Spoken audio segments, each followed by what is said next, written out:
Estamos começando a 10ª edição, né? O 10º episódio do nosso querido Cuca com Salame, o podcast que traz papo sério com algum humor embutido.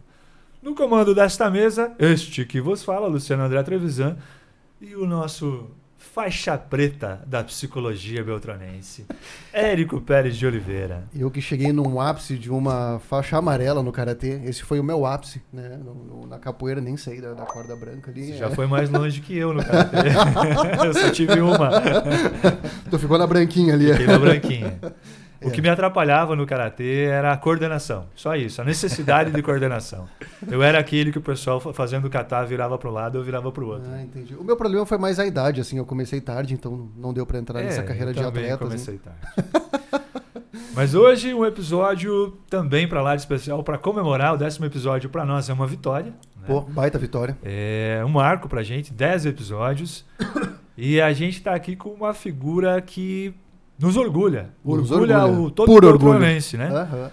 Um cara que nasceu no dia 12 de novembro de 1986, o filho do Irineu e da Verônica. Né? Um cara com um cartel de 22 vitórias. 23 vitórias, Opa, 7 derrotas. Um cara que alcançou o UFC. É. Não só alcançou o UFC, como ele tem. São 3 bônus de luta da noite, né, Eliseu? São 3 bônus.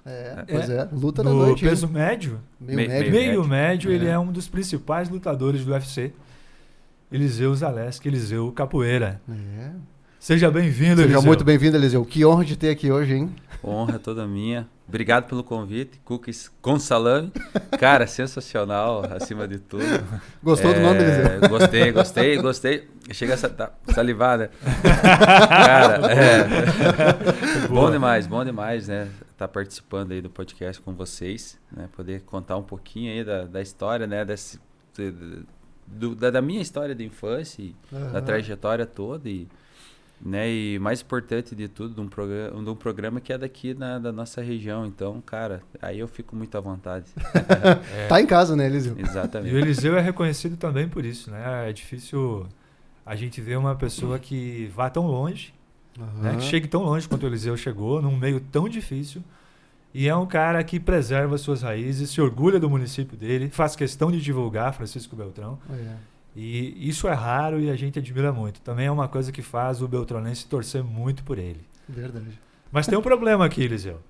A gente não começa de maneira educada, né? A gente começa tagarelando e deixa o convidado na geladeira, né? Será que a gente mantém essa tradição hoje, Érico? Pois eu não sei. Dá um certo medinho, né? Dá um medo, né? Vamos arriscar. Vamos arriscar. Avalia, Érico. Qual foi nosso último episódio? Nosso último episódio foi com a Aline Mas. Inclusive, ela contou aqui pra nós, né, que conseguiu já a façanha de dar um mata-leão aqui no Eliseu. Ela é verdade. Provalecida. Provalecida, né, cara? Teve isso. Mas foi um episódio, assim, incrível, né? Que história de vida e de superação e de resiliência, assim, ela nos emocionou muito, né? Contando toda a história dela, né, Eliseu? Fantástica a história da Aline.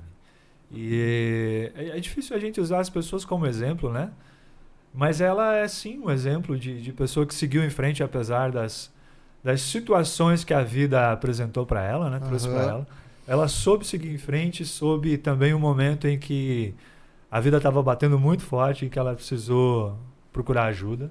Sim. E hoje ela diz que cada vez que ela conta a história dela, parece que facilita a vida dela, né? Que torna o peso disso tudo que ela viveu um pouco menor. Externar faz muito bem, né? E foi um presente para nós também. Baita presente, baita episódio. Eu acho que as pessoas que não assistiram a esse episódio com a Aline Mas, procura lá, Cuca com Salame Cuca com Salame podcast no YouTube, Aline Mas, que vai ser uma história de vida fantástica que assim, é muito inspiradora. Aproveitando a deixa, acho que é importante falar pro pessoal aí para se inscrever no nosso canal, Cuca com Salame. Verdade. Né, para deixar o seu like, deixar a curtida, mostrar pros amigos, né? Quem tá gostando, vai lá. Clica onde, Érico? Eu não sei, cara. O que tem lá? Tem um sininho? Tá, o sininho. Pois é, tem que clicar no sininho para receber as notificações, né? Pô, pois é, tava esquecendo do sininho. Então tem que ativar o sininho, dar o like. Você que ensaiou essa parte do sininho, agora me deixa na mão, assim, na frente do Eliseu. Que vergonha. Agora eu fiquei encabulado. Mas é isso, pessoal. Porque é um trabalho que a gente está realizando aí, que a gente conta aí com participação de todo mundo e ajuda para que o canal possa crescer. Então, a gente peça encarecidamente aí que... Encarecidamente é bonito. Viu? agora dei aquela corrigida, né? Não, você saiu bem agora. Anterior, você saiu né? bem Exatamente. Agora. E vamos então aos nossos patrocinadores, né? Nossos patrocinadores, Iraci Cafeteria e Confeitaria, um dos ambientes mais agradáveis de Francisco Beltrão. Produtos de alto nível, né? Produtos muito saborosos, assim como a nossa Cuca que está aqui, a Cuca e o Salame que estão aqui no nosso cenário vivo, né? Nesse nosso café colonial. Não é de mentira, tá tudo comestível aqui, né? Quem não viu ainda, quando encerra o episódio, a gente elimina, né? Essa Cuca, esse salame, né? Então o Eliseu já está convidado aí, se ele não estiver com alguma dieta rígida, né, de lutador, ele pode participar no final aí do nosso café colonial, fica chamado vontade, em forma de podcast, né? A dieta do que não pode, né? Não pode comer pouco. E também não pode deixar também muito, né, tempo aí, vai que estraga, né? Exatamente, exatamente, exatamente. Não pode jogar fora, né? Nosso outro patrocinador é Inovato Ambiente, do Gelson e do Fernando, uma empresa de ambientes planejados que está revolucionando o mercado, que além de beleza concilia muita tecnologia nos seus móveis. Quem não visitou ainda o showroom da nova Inovata, agenda uma visita, porque é um negócio surpreendente. Tá bom demais, né? Os ambientes que estão lá são surpreendentes, realmente. Exatamente. Inspiradores. Também temos Merizo, Merizo, né? Merizo, distribuidora de medicações, a empresa aí do Eduardo e da Nica, são amigos meus aí de longa data. Falei no episódio anterior lá sobre a banda, né? E até então eu não tive notícias sobre... Nenhuma novidade. Nenhuma novidade, seguimos aguardando. Mas é uma baita empresa que tem crescido muito aí também. Tá no nosso time de patrocinadores aí. E para finalizar... Instituto Bobinotti. O instituto que reúne a nutricionista Gisele Bobinotti, que já esteve aqui conosco nos dando preciosas dicas, né, sobre alimentação. E também dos odontólogos Eduardo e Rafael Bobinotti. Exatamente. Então, esse é o nosso time de patrocinadores aí. Quem tiver interesse... quiser apoiar o Cuquinha com salame... Né? Entre em contato aí, né? De diversas formas. Instagram, e-mail, tá tudo disponível aí. Só procurar, né? A gente aceita. A gente não tem de braços abertos. Não temos nada contra novos patrocínios. Exatamente. Mas vamos lá, vamos dar continuidade então. Falta a gente agradecer aquele cara atipadinho. Ele é o cara mais atipado aqui da nossa equipe. Exatamente. Né? Então, no comando aqui, nos bastidores da parafernália tecnológica do Cuca com Salame, ele, Eduardo Rosa, com seu queixo atipado. O queixo dele é de lutador. Agora, que categoria será que ele lutaria aí? Ixi, não sei se o Eliseu tem alguma alternativa Esse viável. É o Balboa dos teclados. Né? Boa.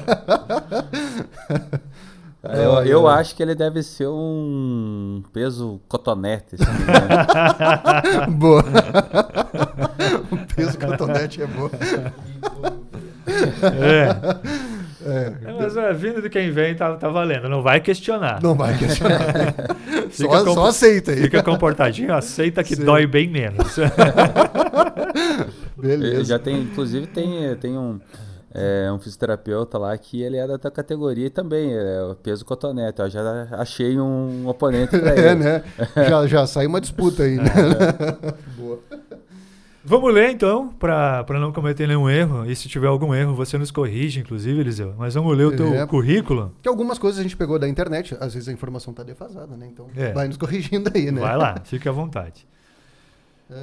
Eliseu Zaleski. O Eliseu Capoeira possui 36 anos, tem 36 anos e começou o interesse por artes marciais ainda com 9 anos de idade, quando assistia filmes e apresentações. Tinha o sonho de ter um kimono para lutar karatê, mas sua primeira experiência foi com a capoeira na Academia Muzenza. Iniciou suas primeiras lutas no ringue e aos poucos foi acrescentando novas artes marciais, como o Muay Thai e o Jiu-Jitsu. Aos 20 anos de idade, fez a transição para o MMA. Logo se consagrou campeão no Jungle Fight e foi convidado para assinar com o UFC em 2015. Eliseu hoje pertence à academia CM System, é casado com a Tati e é pai do Joaquim, o Joca.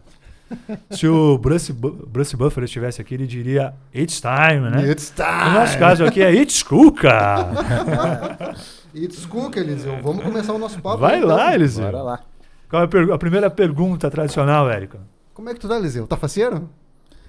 Que nem diz, né, aqui em Beltrão, agora estamos contentes. Cara, feliz demais, né? Faceiro demais. Eu acho que vendo de tudo, né, que vem acontecendo, a nossa vida ela é cheia de empecilhos, então acho que tudo deixa a gente mais forte, né? E eu sou dessa ideia. Acho que nada se perde, você pode aprender com tudo. Então, né, esse momento que a gente está hoje, né, podendo estar aqui, participando de um podcast que, além de vocês serem grandes pessoas, grandes caras, né, um nome que chega a dar água na boca, né? Então, cara, feliz demais por estar aqui, né? Que bom. Pô. E cheio de saúde. Então, cheio de com a saúde em dia, né? Exatamente. Que é fundamental. Fundamental. Eu vou te dizer que eu, particularmente, Eliseu, eu tô muito faceiro, tô muito contente também pela oportunidade de estar aqui conversando contigo, porque até então, não te conhecia pessoalmente, né, mas tenho acompanhado aí a tua trajetória, sempre torcendo muito, sempre vibrando muito. Fiquei muito chateado com aquela decisão injusta da tua primeira luta no UFC. Uhum. Pra mim, aquela luta lá tu ganhou, né, acho que... Então eu te acompanho aí todo esse tempo e que experiência boa poder te ter aqui, ter essa conversa, então vamos lá. Aqui é assim, você pode não conhecer, mas tem vários amigos em comuns, né? Aqui é assim, então às vezes a gente não de certa forma não é amigo direto, mas temos vários amigos em comuns, então isso rede, acaba te deixando próximo de qualquer forma. Bom, ali, como falou, né, do meu cartel, são 23 vitórias, 7 derrotas, mas 5 delas são contestadas, né? São 5 delas são contestadas, né? 2 realmente que eu perdi. Na verdade, 3, né, no caso, né? São 3, então são 4 que são contestadas. Foram 2 no UFC e 2 fora. Uhum. E mais ou menos daquela forma, sendo... injustiçado pelos árbitros, né? Mas... Isso acontece muito ainda, né? Acontece. Infelizmente acontece, né? Algo que, pro nosso esporte, isso é muito prejudicial. Uhum. Né? O MMA, ele é um pouco diferente do... Um pouco não, ele é muito diferente de um futebol, de outras ligas. Por quê? Porque o nosso campeonato, ele acontece naquele momento. Uhum. Entendeu? Você entrou pra luta, aquilo ali vai ser a decisão. Sim. Você tem que sair lá vitorioso. E o juiz decide na hora, né? Exato, ou você vai sair com a derrota. Uhum. Então eu não vou ter uma outra oportunidade de jogar naquela mesma chave ou voltar aquela luta atrás. Não tem como. Tudo é sempre uma final. Tudo sempre é uma final. Entendeu? Não, exatamente. O que acontece é que você vai se credenciando, né, para um futuro de disputa de cinturão. Sim. Mas isso, né, é muito demorado. Então, hoje, para você conseguir entrar num evento de renome, que nem é o UFC hoje, né? Que nem é o PFL, o One FC, o Bellator, é muito difícil. Por quê? Porque você faz a tua carreira, né, dentro do teu país, né? Faz, claro, algumas lutas fora, em alguns outros eventos que não são tão relevantes, e vai fazendo a tua formação, né, de vitórias, vai fazendo o teu card. Porém, se você tem uma derrota, seria como se você desse 10 passos para trás. Porque o evento não vai querer você com... você tem 20 vitórias e tem 3 derrotas, mas a tua última derrota foi a última luta. Uhum. O cara não vai querer, o cara não vai te contratar.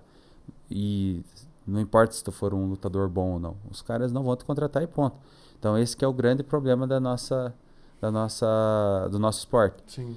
Né? Então você sempre tem que estar num hype muito bom, sempre tem que estar com uma sequência de vitórias muito boa, senão ninguém vai querer te contratar. E essa questão do juiz, ela é muito, do árbitro ali, ela é muito subjetiva, né? Ela é porque, assim, por exemplo, em Abu Dhabi, né? Abu Dhabi foi o primeiro UFC Ilha depois, né, que teve foi o primeiro UFC Ilha e foi o primeiro evento depois da pandemia, né? Uhum. E então imagina, eu fui num país onde praticamente são todos muçulmanos. O cara que eu lutei era muçulmano. E a arbitragem também. Pô, né? Então, assim, é tudo muito subjetivo, como você falou. Cara, nitidamente, eu tava assistindo a luta semana passada, essa luta e tal. Eu tava lá pedalando e tal. E tava assistindo essa luta, revendo algumas coisas e tal. E, cara, não tem como, sabe? Não tem como, assim. Teve round que eu abri 2 pontos, né? Sim. E eu, na minha perspectiva ali, eu sou muito bem conhecido no negócio e sou... como que eu posso dizer? Sou um cara que sou chato no meu trabalho, então eu tento ver dos dois lados como que foi, né? Então tento ver o que é certo. E, cara, eu vi ali que eu ganhei os 3 rounds. Sim. Entende? Muito injusto, poderia, né? dar um round pra ele, poderia, mas, cara, ia ser injusto de qualquer forma. Sim. Né? E daí pra ter um miserável, um abençoado, um juiz dar 27, cara, pro cara. Tipo, 27 a 30. É absurdo, cara. Não faz lógica, não. Pra dizer que o cara confundiu o nome, Salikov com Zaleski, não, né, cara? Não dá, né? Tá louco. Não dá, né? É que nem tu pega agora isso que tá acontecendo no futebol, né? Que o futebol agora com essa história do VAR e na Copa, tá ali, né? Digamos, os caras param, vê o que é e não tem escapatória, que nem o gol do Japão ali, né? Pô, era isso aqui, assim, a bola não saiu, o gol valeu, né? Os caras estão vendo na hora, pra... Agora ali no UFC não tem isso, né? A decisão ela é rápida, não tem muito o que se pensar. Não tem mais para dar... Bom, aconteceu várias vezes de juiz interromper a luta antes do necessário ou deixar prolongar. Isso acontece. Isso é um erro que eu acho que não vai ter como ser inevitável. Né? Por mais que esteja filmando, que seja ao vivo, né? E que vá para uma decisão, né? Agora, quando vai para uma decisão e eles têm todas as papeletas e eles têm como julgar e te dar um resultado injusto, aí já é um negócio complicado. Entende? Verdade. Agora, no momento, tudo bem. Né? Eu perdi uma luta uma vez que o cara parou a luta com 6 segundos pro 3º round, sem necessidade. O cara podia ter deixado. Entendeu? Eu até caí fazendo guarda e tal, e o cara abriu lá no nocaute. Entende? Então, tipo, é muito injusto. Essas coisas assim, você sai, cara, você não tem reação. Se ele segura, você vai pro teu corner, descansa e tem condição de voltar e ganhar. Sim. No nosso caso não tem como, só não tem... se for de um round pro outro, né, claro. No nosso caso não abre contagem, então parou, já era. Mas nesse caso sim, tá terminando. Se for, no meu caso era o último round, então não teria como. Mas se fosse ali do 2º pro 3º, do 1º pro 2º, ótimo, né? Vai, descansa. Aconteceu quantos e quantos, né? Agora, esses dias, lutou com o cara... o próprio Poatan, que ganhou o cinturão. O resultado contestado final, é esse, né? Não, mas no final do primeiro round ele levou um down, o cara que saiu balançando. O cara voltou e foi nocauteou no último round. Se tivesse continuado ali, talvez ele tinha perdido a luta. E ele acho que admite isso, inclusive. Sim, né? Cara, eu falo em 10 segundos, mas tem gente que fala que não precisava 5 segundos. Outra coisa que foi contestada, acho que pelo próprio Adesanya, é que, pelo menos lá logo no final da luta, ele achou que não deveria ter parado onde parou, né? Mas todo mundo todo mundo diz que isso preservou ele, né? Eu acho que podia ter sido muito mais feia a coisa. Eu não tenho por que ficar puxando para um e para o outro. Eu torço sempre pro brasileiro, mas não é um lutador que eu admire, assim, como lutador de MMA, né? Tirando kickboxer, claro. Mas, cara, ali não tem. Ali o justo foi muito justo. O juiz agiu bem. Da minha opinião, 100% correto. Sim. Pela porrada que tem o Poatan. Se ele acerta mais duas, não se compara, desmonta, né? Já estava desmontado, né? Só que o bicho é muito duro também, a Adesanya é muito duro, muito experiente, né? Tem uma absorção muito boa, tanto é que os golpes, quando ele faz o contra-ataque, ele tira os golpes muito em cima, né? Então é um cara que é muito frio e calculista, ele sabe muito bem o que ele está fazendo. Pois é. Bom... E me diz uma coisa, Eliseu, no começo da tua apresentação ali, o Luciano comentou isso de que tu sempre... tu é um orgulho aí pra cidade, né? Pra Beltrão, e chamou a atenção da primeira vez a primeira luta, enfim, que tu entrou com a bandeira, né? E tu manteve, né? Como que foi essa decisão, assim, a grande maioria dos lutadores brasileiros entra com a bandeira do Brasil. Tu decidiu entrar com a bandeira daqui de Beltrão. Como que foi essa decisão, Eliseu? Então, nessa época você poderia escolher, né? Com a bandeira da tua cidade e a bandeira do país, né? E eu escolhi a bandeira da minha cidade, cara, porque... Cara, a gente sabe que quem tá perto de mim sabe que foi sofrido, que é complicado você... Né, chegar num ponto onde que tudo que você imaginou se superou.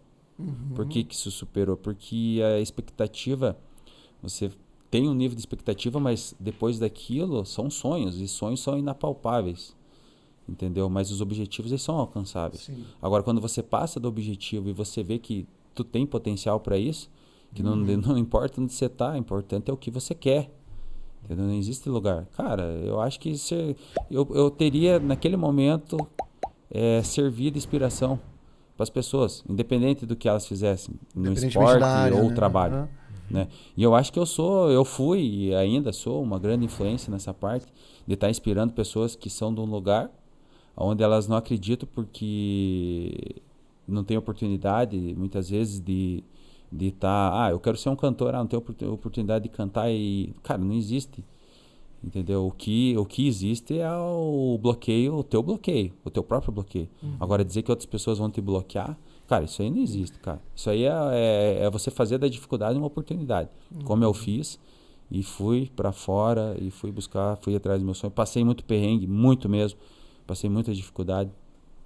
E aí você tá perto, às vezes, de pessoas, né, que elas te motivam e que te fazem acreditar mais, que no momento que você acha, cara, não tá dando, os caras chegam, não, cara, como que não?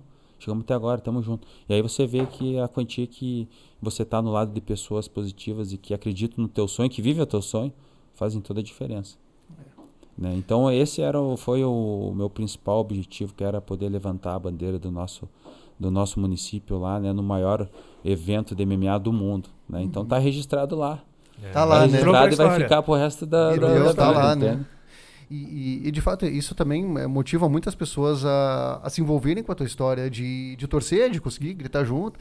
Eu me recordo agora de quando o Digão foi pro The Voice e na primeira aparição dele no The Voice, ao invés de aparecer na legendinha ali, em vez de aparecer Beltrão, apareceu Curitiba, né? Porque ele nasceu em Curitiba, na verdade, né? E eu lembro que o beltronense ficou chateado, né? Ele ficou, pô, mas como assim, né? O Digão é de Beltrão e tal, não sei o quê. E aí acho que na segunda ele já deu um jeito de falar lá que é Beltrão e tal. Daí o pessoal já, beleza, vamos lá então. Aí já mudou a torcida. Acho que sim, convida muito aí as pessoas a estarem... Não, com certeza. E assim, não tem como ficar bravo com isso não. Não, entendeu? Né? Porque a questão de eu ser conhecido pelas pessoas não foi algo que eu planejei, entendeu? Sim. Eu amo a luta de coração. Entendeu? Tanto é que hoje eu carrego e sempre carreguei feridas e dores por causa da luta, porque realmente eu amo o que eu faço. Sim. Então, quando as pessoas te criticam às vezes que foi uma coisa que você não fez, ou por exemplo, nem ele não tava o nome. Cara, você não pode ficar bravo. Por quê? Porque você virou uma figura pública, você tem que ser receptivo à crítica e a elogios. Porém, você vai absorver só aquilo que te fizer bem. Só que você não pode discutir com os caras. Sim. Entende? Então, mas é um cara que foi, nossa, cara, quando ele foi lá, foi sensacional, legal, né? E todo mundo queria ver, tem que ser de Beltrão. Afinal de contas, cara, o que a gente tem de mais importante e o que vai ficar realmente é a lembrança da cidade. Vai ter o atleta que levou, mas, cara, onde que Beltrão foi parar? Isso, né? Isso é muito legal, né? E foi um diferencial também, né? Porque realmente a bandeira do Brasil seria mais um a carregar. A bandeira do município, quem tem essa visibilidade? Sim. São poucas pessoas que têm. Hoje dentro do UFC eu já não consigo entrar mais com a bandeira do município. Não pode mais? Não pode mais. Já desde quando entrou aquela parceria com a Reebok lá e tal. A partir dali já não conseguia mais. Mas porém, nos bastidores, a bandeira tá sempre comigo. Eu tô dando as entrevistas, ela tá sempre comigo. No final a gente faz as fotos também. É até interessante falar isso, porque às vezes aquele desavisado acha, o Eliseu mudou. Agora que tá famoso, se vendeu. Já não leva mais a bandeira. Tem muito não disso, quer mais saber de Beltrão, né? Não, agora é capaz de dizer que agora é de São Paulo. Mas isso é uma coisa legal que tu já foi para vários países aí, já tu tem uma baita experiência, mas Beltrão continua, né? Beltrão tá aqui, né? Tem que, né? Porque... É a base, né? É a base, é a família, além de tudo, amigos. O que eu almejo pro meu futuro, né? Depois que tudo isso parar? Cara, viver aqui, criar minha família aqui, entende? Sim. Tipo assim, fui gerado nesse solo, quero ser consumido depois por esse solo. né? Grosso modo. Então, cara, tem pessoas que querem ganhar voos e não querem voltar mais, né? Pelo menos não para morar. Eu não, eu gosto, eu amo esse lugar aqui, cara. Qualquer lugar do Sudoeste aqui, eu sou apaixonado aqui pela nossa terra. Imagino que os teus melhores amigos são daqui também. São todos daqui e todos eu fiz, assim, os de infância, todo dentro da capoeira. Já gerou dentro do arte marcial. São os caras que morrem por mim, vivem por mim e morrem por mim. Da mesma forma eu por eles. Pois acho que um exemplo assim, parecido em termos, né, que você acabou falando isso, acabou me lembrando do Adriano, né? Adriano, o Imperador. Sim, sim. Muito questionado por ele ir pra favela. Por ele ter amigos na favela, né? E aí, mas a humildade desse cara é impressionante também. Eu já vi entrevistas com pessoas que entrevistaram ele, né? Sim. E o pessoal diz que o Adriano é uma comoção aonde ele vai. E ajuda muito. O pessoal reverencia ele como se ele estivesse na ativa ainda hoje, como se ele estivesse jogando. Eu acho assim, Luciano, que o que as pessoas ficaram magoadas? Não pela questão dele voltar, eu acho que pela questão dele parar muito cedo. Porque ele tinha muito ainda a mostrar pro esporte, sabe? Sim, tinha muita lenha. E ele meio que perdeu aquela chama. Perdeu, mas ele justifica isso, né? Ele teve um problema da perda do pai. Foi um negócio muito pesado pra ele. Então, eu acho que assim, os fãs acabaram sentindo só esse lance de não poder mais ver ele nos gramados. Sim, porque ele era um show. Você vai ver os melhores lances do Adriano, é um negócio absurdo, né? E Eliseu, deixa eu te perguntar, já que entramos aí nessa seara, quem foi fundamental aí na tua trajetória, Eliseu? Quem que, enfim, família, etc., quem que funcionou como base para te poder chegar onde tu chegou? Foi tudo muito complexo e também não foi. Por quê? Porque não eu foi, quero ver você sair dessa agora. Por quê? Porque, assim, quando eu comecei a praticar outro esporte já com 20 anos de idade, 19 para 20 anos de idade, eu nunca pensei em viver da luta ou competir. Queria mais por questão pessoal e, né, porque a capoeira é sempre assim, nós tivemos bons professores que exigiam muito da gente, né, e naquela época assim podia ser mais rígido, né. Quem você destacaria aí dos teus professores iniciais? Iniciais, 2 caras foram fundamentais para mim, né, o Edio Vescovi, que é o Sucuri, e o Juarez Chaves, que é o professor presidente, que até hoje ele é o principal professor de capoeira aqui da nossa região, aqui de Francisco Beltrão e da região. Né, são 2 caras que realmente fizeram toda a diferença, que Sucuri pelo fato de sempre me ensinar que faça bem feito, né, e salvou a gente de muita coisa errada na época. E o Juarez, por ele ter uma mente esportiva muito sinistra, o cara foi do exército, né, foi um competidor de triatlon, foi bicampeão de triatlon dentro que poucos conhecem aqui, mas o cara era fenomenal, então me passou muito essa visão, né, de como um atleta tinha que se portar e como que ele tinha que ser. Então, assim, foi várias inspirações, sabe? Inspirações de quando eu migrei pro jiu-jitsu, que foi a minha segunda arte, a minha terceira arte marcial, né, tirando o karatê e a capoeira. Comecei a competir e aí veio aquela chance de estar fazendo Muay Thai também, né? E eu competi o Muay Thai e fui bem. E, cara, eu senti vontade de competir porque eu tinha o maior receio de sair no soco, né? E daí o negócio ali nas regras e tal, e você vê, cara, acho que dá, sabe? Tipo, perdi a primeira luta lá, no amador, mas assim, eu falei, cara, eu achei legal. Mas não queria me profissionalizar. E aí as pessoas vinham falar com você, oi, cara, como é que tá as lutas lá? Pô, vi que tá lutando, pô, maneiro. Cara, isso aí vai virando a chave. Vai virando a chave. Aí tu vai cobrando e fala, cara, eu acho que eu levo jeito pro negócio. Mas assim, nada, né, dentro da minha cabeça, nada assim, falando e tal. E aí as pessoas me encontravam em eventos de capoeira e tal, e eles ficavam me cobrando. Falei, como é que tá e tal. E eu treinando, competindo assim, mas nada profissional. E aí recebi um convite já pra fazer a minha estreia. Fazer minha estreia no MMA. Né? E, cara, fui lá, emburaquei o maluco, daí já lutei no outro final de semana e foi indo, e começou a pegar gosto. Só que eu tava aqui em Beltrão ainda.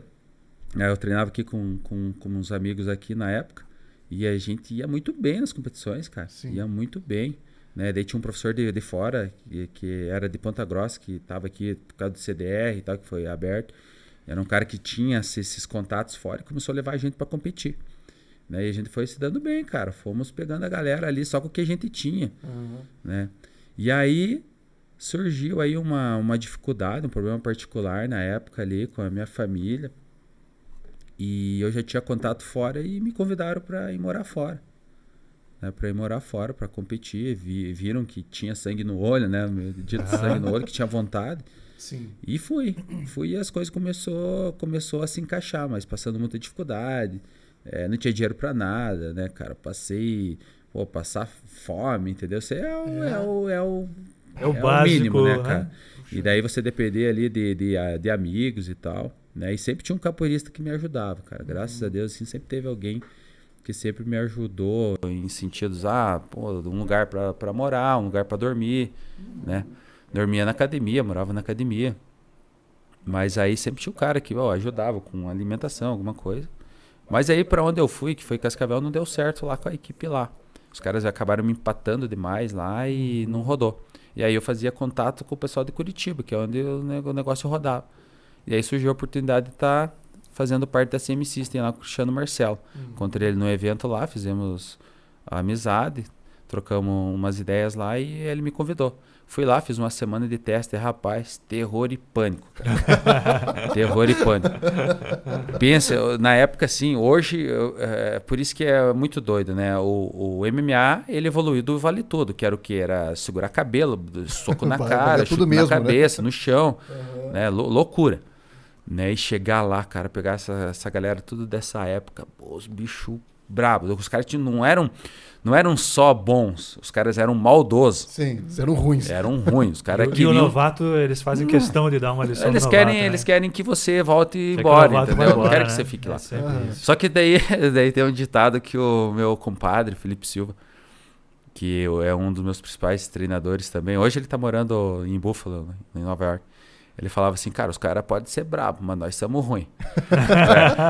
Aí, boa. Cara do céu, o bicho pegava, velho. E aí fiquei aquela semana, daí o Cristiano, e aí, gostou, né? Daquele risadinho. Eu falei, cara, quando que eu posso voltar aí pra vir pra morar? Daí tinha alojamento na academia. Ele regalou o olho aí e falou, cara, a hora que você quiser. Daí eu falei, então eu tô indo buscar minhas coisas e tô vindo pra cá. Daí fui, peguei minhas coisas que estavam em Cascavel, trouxe umas coisas pra cá e me bolhei pra Curitiba. Fui lá, cara, e tô até hoje. Isso foi em 2011. Começo de 2011, começo do ano. Tô lá até hoje, lá com o Cristiano, que é um cara que eu admiro, sempre admirei muito, né? Foi um dos principais treinadores do Chutebox na época, que existiam 4 equipes no mundo de MMA, né? Dentro do Brasil tinha 2, que era a BTT e a Chutebox, né? Daí tinham mais 2, que era uma nos Estados Unidos e uma na Rússia, que é a Red Evil na Rússia. Agora não estou lembrado só dos Estados Unidos qual a equipe lá, mas que eram as principais que dominavam o Pride na época, né? E ele sempre estava no corner do Vanderlei Silva, Shogun. Foi um cara que eu sempre via nas lutas ali e sempre sonhei em treinar com o cara um dia. Sim. Né? E uniu ali o útil com o agradável, né? E às vezes desagradável. Mas aí foi, nossa amizade virou um relacionamento de treinador e atleta, virou uma amizade, virou dizemos assim que hoje eu sou filho dele, hoje eu sou irmão dele, né? E a gente tem um relacionamento incrível. É tão intenso isso aí, né? Uma convivência tão presente, tão constante, que vira uma família, né? Vira, porque, cara, por mais que nosso esporte ele pareça ser individual, cara, mas ele é mais coletivo do que parece. No treinamento tem que estar todo mundo sofrendo junto, né? Sofrendo literalmente junto. Sim. Porque, cara, a tua perca de peso, se tu não tiver o cara que você confia no teu lado, que ele confia em você, cara, você quer desistir de tudo. Porque o corte de peso, a preparação é muito desgastante. É, difícil, né? A pior parte. É a pior parte. Por quê? Porque você tem que baixar de peso, você tem que manter uma dieta restrita, você tem que treinar o dobro do que você treinava e você tem que estar sempre com o teu psicológico muito bem preparado para isso. Agora, imagine você assimilar uma competição em alta performance com pouca alimentação e treinando em alto nível com pressão de representar a tua equipe no maior evento do mundo.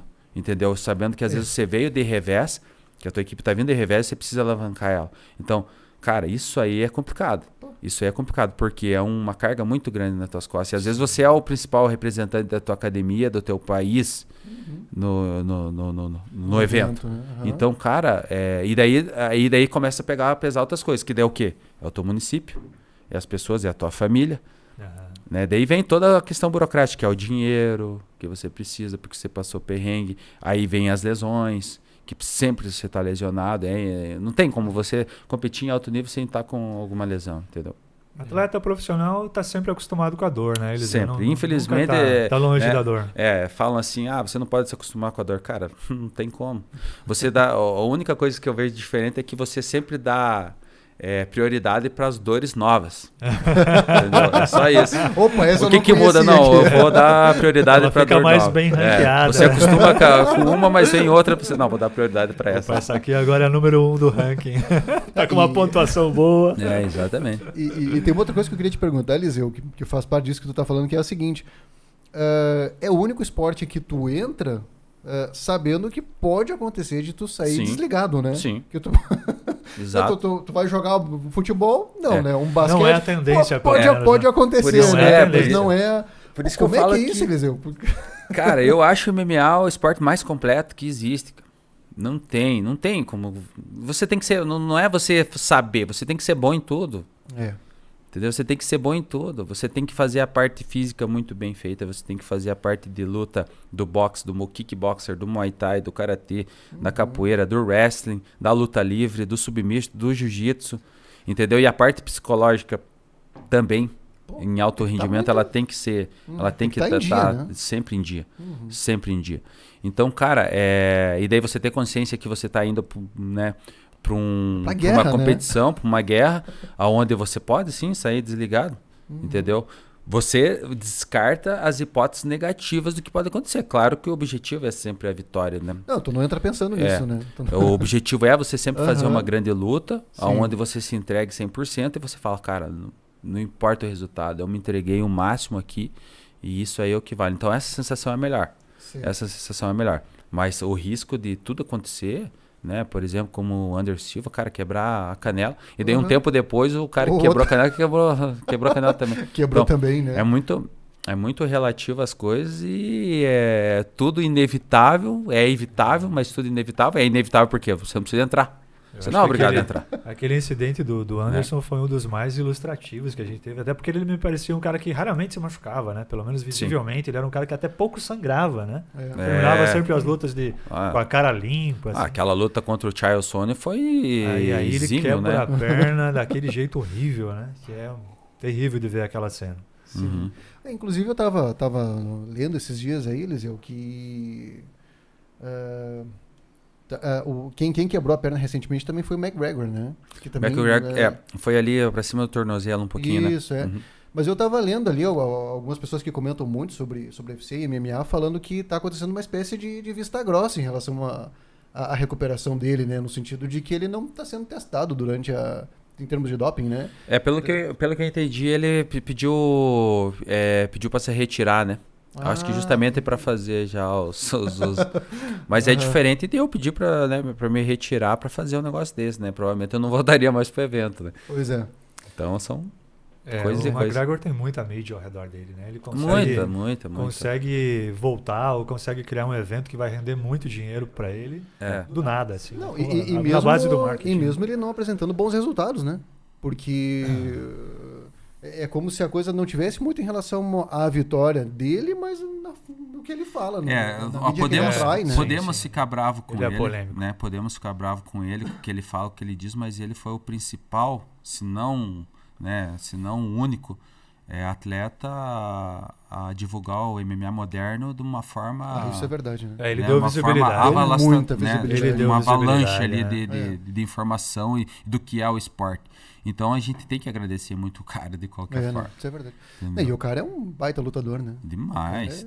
Ele foi um cara que realmente o que ele falava, ele chegava na luta e fazia. E mesmo sabendo das limitações dele, né? Ele é um cara muito bom em tudo. Porém, na parte competitiva a gente sabe qual que era o defeito dele ali.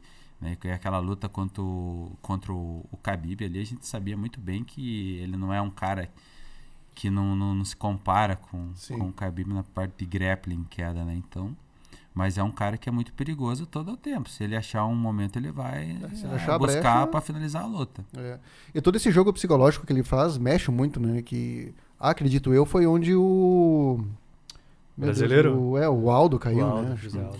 O McGregor, ele tem algo que a gente lembra muito do Muhammad Ali, né? Ele ganhava as lutas antes de lutar, né? Uhum. Então ele mexia com o cara já há muito tempo antes. Sim. O cara já vinha derrotado pra luta, né? Ou pelo menos com uma porcentagem... já vinha meio Ou vinha tão nervoso que queria acabar a luta logo, e aí se complicava, né? Porque ele era um mestre em absorver golpe. Demais, né? E ali eu acho que o Aldo, ele só teve a infelicidade, né? De entrar nesse nervosismo e querer acabar com a luta. Porque se você vê o golpe, os dois golpes pegaram, né? Pô, e o McGregor deu uma bambeada ali, porque foi uma pancada que ele levou, foi uma pancada. Pegou os dois cruzados, pegaram, né? Tanto do McGregor, que acabou com a luta, e o do Aldo também. Então, assim, se o Aldo ele joga naquele conceito que ele sempre faz, que é ser calculista ali, cara, não tinha, não ia ter. Mas, infelizmente, né, cara, luta é luta. É o único esporte que não adianta você apostar no vencedor, que sempre vai dar uma zica. A gente tava falando no favorito. A gente tava falando em dores, Eliseu. E aí vamos retomar a conversa da orelha, né? Lutador. É o jiu-jitsu, né? Que principalmente que causa essa questão aí da orelha de repolho. E eu te perguntei se você já acostumou com ela, né? Porque a orelha tem várias funções. Ela não está aí simplesmente para... Não é só para escutar. Para enfeite, né? Não, ela contribui para a audição. Várias coisas, né? Ela dá essa noção de distância do som para você, né? E como é que é isso? Como é que é viver com essa orelha de lutador? Ela fica para enfeite depois que ela fica assim, né? Ela fica bonita. Então, eu tenho uma porcentagem só de audição, né? Eu sou um pouquinho surdo. Né? Por conta da orelha, né? Principalmente quando a minha mulher fala comigo, cara, não consigo ouvir nada. Se ela tá me xingando... Abafa tudo. Não. Nossa, eu não consigo ouvir. Eu não sei se vocês são assim também. Eu acho que é um dom dos homens aí, né? Você vê que é uma atitude bem prudente. Ele fala assim, prudente. Ele fala da caixinha do nada. Caixinha do nada que eu sou surdo mesmo, não consigo ouvir nada. Mas assim, o MMA, ele meio que deixa tudo que você faz lesivo para a orelha, né? Porque você vai entrar numa queda, né? Você vai bater com a lateral do rosto no quadril do companheiro, ou vai ter o clinch, aí vai ter o soco, e aí vai pro chão, vai ter a finalização, vai ter a parte do grappling, do jiu-jitsu, né? Então acaba lesionando, não tem como. Você pode até, quando acontece uma lesão na orelha, você pode parar e ela pode regredir, ela pode voltar ao normal. Porém, quando você está em camp de treinamento, não tem como você parar, não tem como eu parar uma semana para recuperar. Eu preciso fazer o tratamento e já voltar no próximo treino, que vai ser dali 2-3 horas de novo. Sim. Né? Então, quando acontece a lesão, eu fico batendo na lesão, até que uma hora ela não tem como se reconstituir e voltar mais, e ela vai piorando. E a orelha é os vasos dela, o sistema de irrigação dela, ela só vai, né? Agora, para regredir, ela demora demais. Então, até ela demorar quando está muito inchado, fica espesso e não volta mais, começa a calcificar. Sim. Né? Então, me prejudicou muito porque ela estoura lá dentro, no canal auditivo. Não é só a parte de fora. Então, ela vai comprimindo, até que o canal auditivo ele fique muito fino. E aí acaba não passando o som direito. E no meu lado direito aqui ela é bem fechada, né? E ela fica dura, fica um osso, na verdade. Sim. É como um calo, né? Mas como se fosse um calo, exatamente. Você falou antes, que você já fez treinos completamente surdos, né? Sim, que você vai entendendo o que o teu treinador está falando, meio que pelos gestos. Sim, o que acontece assim, como eu já estou há muito tempo, né, com meus treinadores, então a gente só de eu olhar para ele ou de eu ver um gesto, eu sei o que eu tenho que fazer. Né? E eu já passei camp de treino, camp inteiro surdo, completamente surdo. Às vezes colega vem falar comigo, eu não vi nada, ele dá tapa nas minhas costas assim para conversar, e eu estando no processo do treinamento ali, jogando por baixo ou por cima ali e eu tentando achar alguma maneira de sair da posição, e eu não consegui ouvir o técnico e ele gesticular alguma coisa para mim ou alguma expressão dele ali. E eu, beleza, tem que fazer isso, faz. Né? E à noite, cara, é a pior coisa, que eu adoro ouvir o barulho da chuva, né? Não, cara, já faz muito tempo que eu não sei o que é isso. Eu coloco a cabeça no travesseiro, eu já não consigo ouvir mais nada. né? E daí inflama bastante, porque daí ele fica úmido, né? Sim. Ele fica úmido e não tem esse retorno, né? Não tem como sair. E aí toda vez tem que estar no otorrino ali fazendo procedimento para poder escutar, né? Voltar a escutar um pouquinho. Futuramente, a hora que eu me aposentar, eu quero fazer, né? Uma cirurgia ali para pelo menos tirar esse excesso do canal auditivo. Para poder voltar a escutar melhor. Porque Exato. Tu falou que tu tem um certo grau de surdez, mas não é uma questão não é uma questão do teu ouvido, não né? É a orelha mesmo. É a orelha isso, fechando, isso, né? não é algo crônico ali que fica no tímpano, alguma coisa. É mais o canal auditivo está fechado, abafado.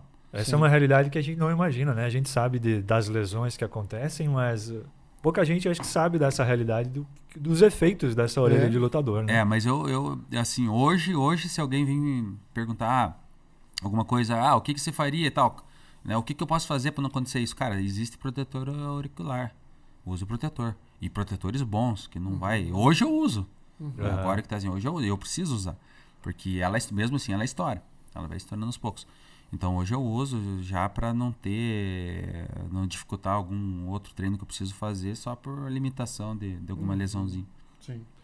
E também serve como um aviso para ninguém se meter contigo, né, Tá ali o Eliseu numa festa, então se o cara olha pra orelha assim, acho que aqui eu não vou chegar, né? Não vou arranjar briga aqui não, né? Já que você tocou nesse assunto, a gente imagina, né? Tem muita gente por aí sem noção, né? Já aconteceu de você estar em algum lugar e alguém querer... Algum lugar aqui, né? Na vida civil. E alguém querer puxar briga porque você, Eliseu Capoeira, a pessoa se sentir assim, no sentido... Se sentir capaz de te enfrentar? Sem ter a noção, né? Porque a gente sabe o que é um atleta profissional de luta, né? No social, não. Uma porque eu não saio muito, né? Eu não sou muito baladeiro. Eu gosto de um shot, né? De uns bailão aí, eu gosto. Mas eu, assim, muito pouco também. E então, assim, não, o pessoal normalmente te respeita. Eu acho que não é nem pela questão de visibilidade da orelha. Eu acho que é como eu me porto, né? Eu sou um cara que, se tu me olhar muito, eu vou virar pro lado já para não ver, porque eu não sei o que você tá pensando, entende? Então, assim, eu evito o máximo que eu puder para não brigar, e não gosto de violência, eu odeio violência. Entendeu? Briga para mim é luta com regra, é isso aí. Mas esse é o Eliseu de hoje. E o Eliseu criança, se metia em alguma confusão na escola? Como é que era? É inevitável você não ter, né, alguma confusão, né? Mas assim, eu acho que eu era bem calmo, né, Como é que era o aluno Eliseu aí? Como é que era o Eliseu na escola? Cara, eu sempre fui dedicado, sabe? Sempre tive muita dificuldade, mas sempre fui um cara que corri muito atrás dos prejuízos. Então, levava um prejuízo, eu sempre tentava recuperar. E sempre recuperava. Sempre recuperava, né? Tive uma educação muito boa, né? E então, voltando, né, do que o meu professor de capoeira, né, me passava, faça o melhor que você puder. Se for se propôs a fazer, faz o melhor que você puder. Entendeu? Então, sempre peguei isso como exemplo. Então, eu tentava correr atrás do prejuízo sempre, né? Porque sempre tive muito medo de apanhar do pai em casa também, né?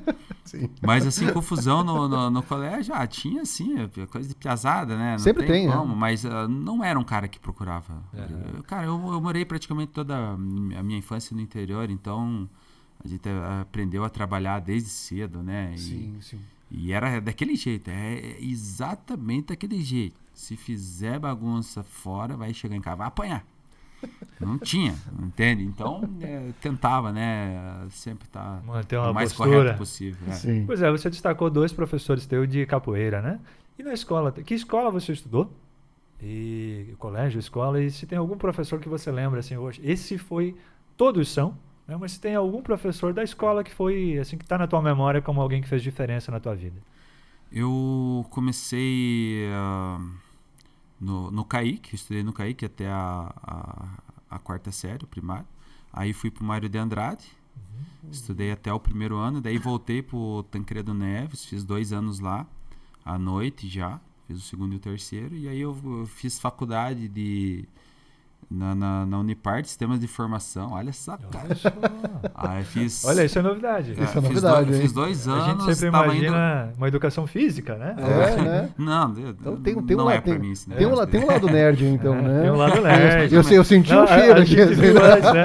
Na pré-conversa, vamos chamar assim, a gente tava discutindo Tarantino aqui, né? Pois é, né? A gente tava discutindo aí sobre filmes e séries e tudo mais, então tem esse ladinho aí, né, Eliseu? Aí não completei a faculdade, já na época eu já lutava, e por motivos pessoais, que foi o que me levou pra luta, aí já uniu essa dificuldade da oportunidade e acabei abandonando a faculdade.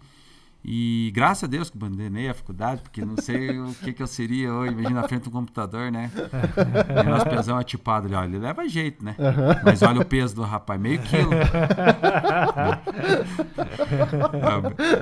Mas assim, eu pretendo, né, futuramente, a hora que me aposentar, mas mais para a parte de agricultura mesmo, mais parte do agro, né? Eu ia perguntar isso. Você trabalhou no pesado quando era criança, né, Eliseu? Quem mora no interior não tem muita regra, tem que trabalhar. Tem que trabalhar. E assim, boa parte dos lutadores, aí acho que o próprio Aldo é alguém que trabalhou de pedreiro. Eu não sei se você conhece muito a história do Toquinho lá também, mas o Toquinho também era um cara que trabalhava serviço pesado realmente, né? Você acha que isso faz diferença para a vida da atleta depois? O Toquinho, o próprio Glover, né? Teixeira também, né? Nossa cidade dele lá em Minas lá é 3 mil habitantes. Também. O que acontece? A luta, ela é uma oportunidade. Entende? Ela é uma oportunidade para quem? Justamente para o cara que não tem condição de nada. Porque se você chegar numa academia de arte marcial, tu fala assim, cara, eu quero treinar. Olha, o cara não deixar você treinar só se o cara realmente for muito lazarento. Pro cara que leva uma no nariz e tem coragem de continuar, né? Exato, o cara vai te dar a oportunidade. Então, acho que luta é algo onde o cara que vem lá do serviço pesado, que normalmente é assim, né, cara? O pior serviço é o cara que é menos remunerado. Né? Essa é a nossa realidade. Então, o cara vê uma oportunidade de mudar a vida. Entende? De mudar a vida dele. E ele se agarra, né? Ele chegou lá, ele teve a oportunidade. Para começar, já teve a oportunidade com o cara, vem aqui, vem aqui, limpa a academia, tu vai ter aí a mensalidade isenta, não vai pagar mensalidade desde que você faça aqui. O cara vem, o cara vai pode ter certeza que vai ser o melhor aluno, o cara vai chegar no horário, vai ser o último a sair, né? E vai estar agarrando ali com unhas e dentes para poder ser alguém e mudar a vida dele através da arte marcial. Então, cara, não tem como. Hoje eu vejo o Brasil como um país de luta e não um país do futebol. Entendeu? Se você parar 10 aí, cara, ninguém é talentoso. De 100 caras, talvez um vai ter um talento. E tu pode conversar com os caras e tu vai ver. O cara acompanha futebol e acompanha a luta. Né?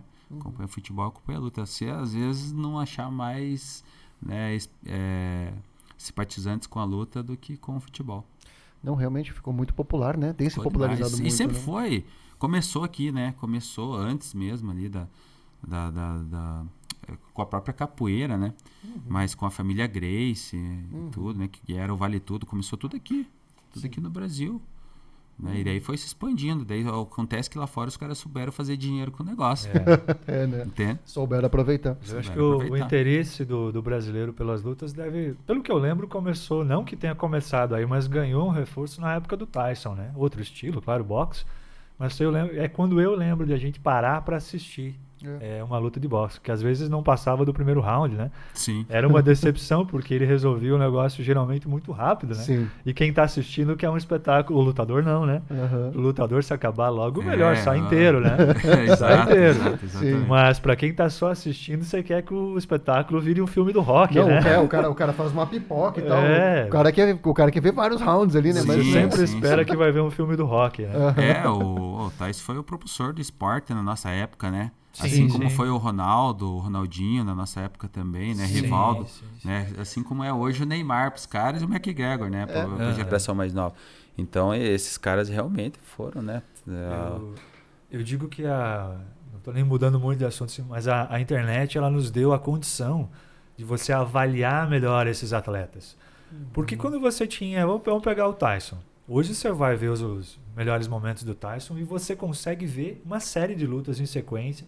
Você consegue ver o quanto ele era bom. Né? Mas eu falo isso do Senna, eu falo isso do Ronaldo Fenômeno, que na época a gente questionava o Ronaldo Fenômeno. Poxa, mas não marcou gol, como se tivesse que marcar gol em todo jogo da seleção. Hoje você vai ver os depoimentos que as pessoas têm em torno do Ronaldo Fenômeno. Os maiores zagueiros da época dele, o Zidane, caras do nível do Zidane dizendo que é o maior que eles já viram jogar, que ele era um absurdo. E a gente na época não tinha essa dimensão. Né? O Zidane fala que dava raiva do Ronaldo.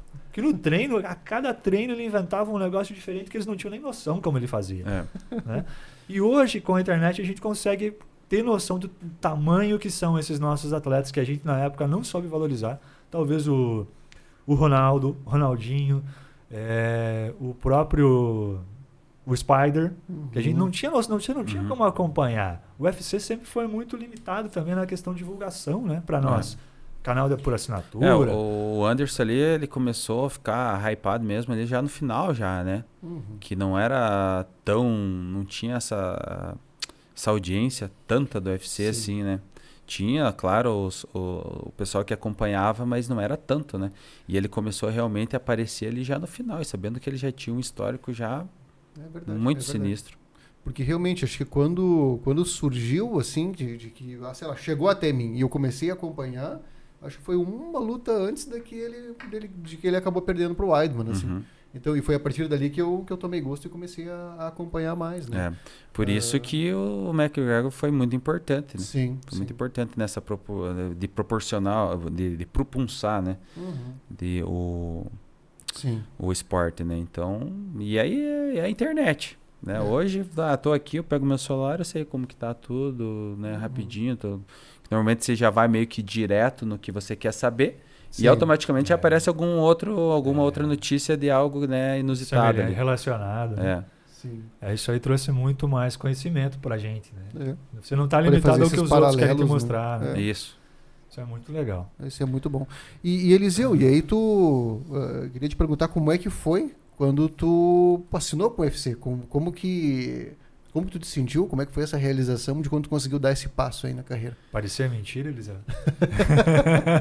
Cara, então, pra mim não foi algo assim que... Né, eu posso até ser meio soberano no falar, mas, cara, é algo que eu sabia que ia acontecer, sabe? Eu sabia que ia acontecer porque já era um objetivo que eu tinha posto. Então, não foi algo assim que me surpreendeu. Né? Quando eu fui campeão do Jungle Fight, quando eu entrei no Jungle Fight, para entrar no Jungle Fight, fui campeão de um evento chamado Smash Fight. Eu fiz 2 lutas na noite, teve um GP, eu me tornei campeão e ganhei o contrato com o Jungle. Né? Perdi a primeira luta no Jungle, mas fiz mais 5 lutas. Estava na minha 3ª defesa de cinturão e recebi a oportunidade de estar fazendo uma luta reserva no UFC em 2015, em março de 2015, que eu ia fazer a reserva da luta do Eric Silva com o Koscheck, né? Que ele não estava conseguindo tirar o visto para vir pro Brasil. E eu fui lá, bati meu piso e tudo, mas o cara conseguiu vir e eu não fiz a luta, só fui fazer em maio em Goiânia, né? Daí que foi a minha estreia.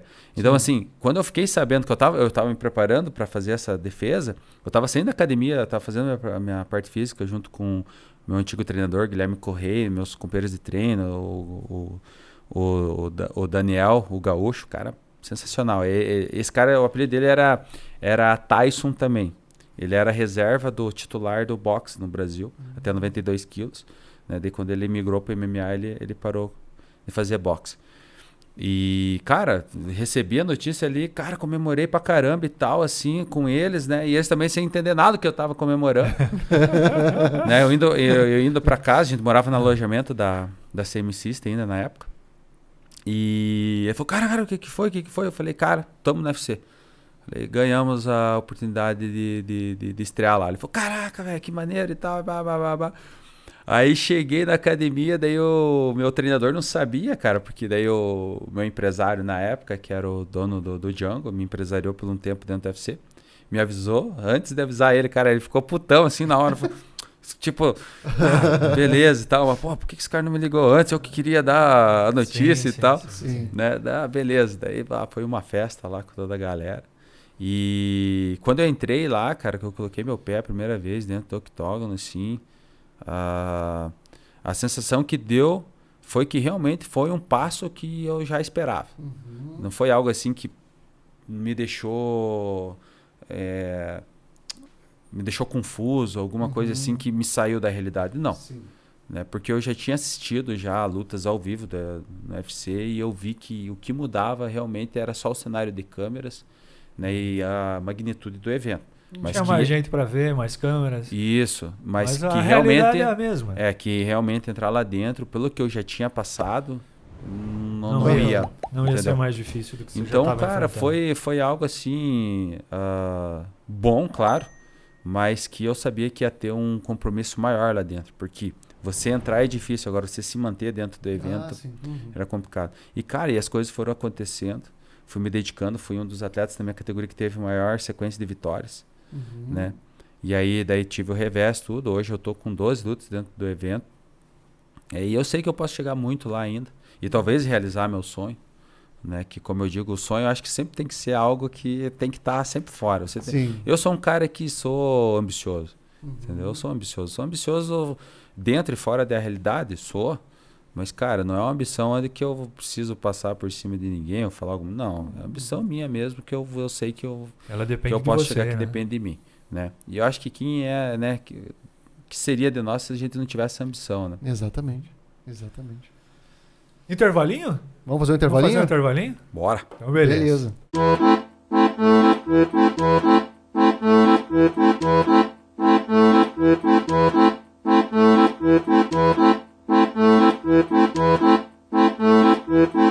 Depois de uma intervaleira aqui, voltamos com o nosso Cuquinha com Salame, o podcast mais xadrez do sul da Via Láctea. Tô quebrando a regra hoje aqui. Você fugiu da regra, né? Sem o uniforme da firma hoje. Vai pegar um gancho. Vai pro RH. Mas tá de All-Star. O All-Starzinho tá aqui. Vamos agradecer novamente nossos patrocinadores. Iraci Cafeteria e Confeitaria, Inovata Ambientes, Merizio Distribuidora de Medicamentos e Instituto Balbinotti. Estamos aqui, continuamos com o auxílio do nosso Dudu Nobre e que comanda aqui os estúdios Fosforila do Dr. Diogo. Eliseu disse que ele respeita bastante do Dr. Diogo. Né? Já tem aí um conhecimento prévio do Dr. Diogo. E aí, Eliseu? Como é que é essa história?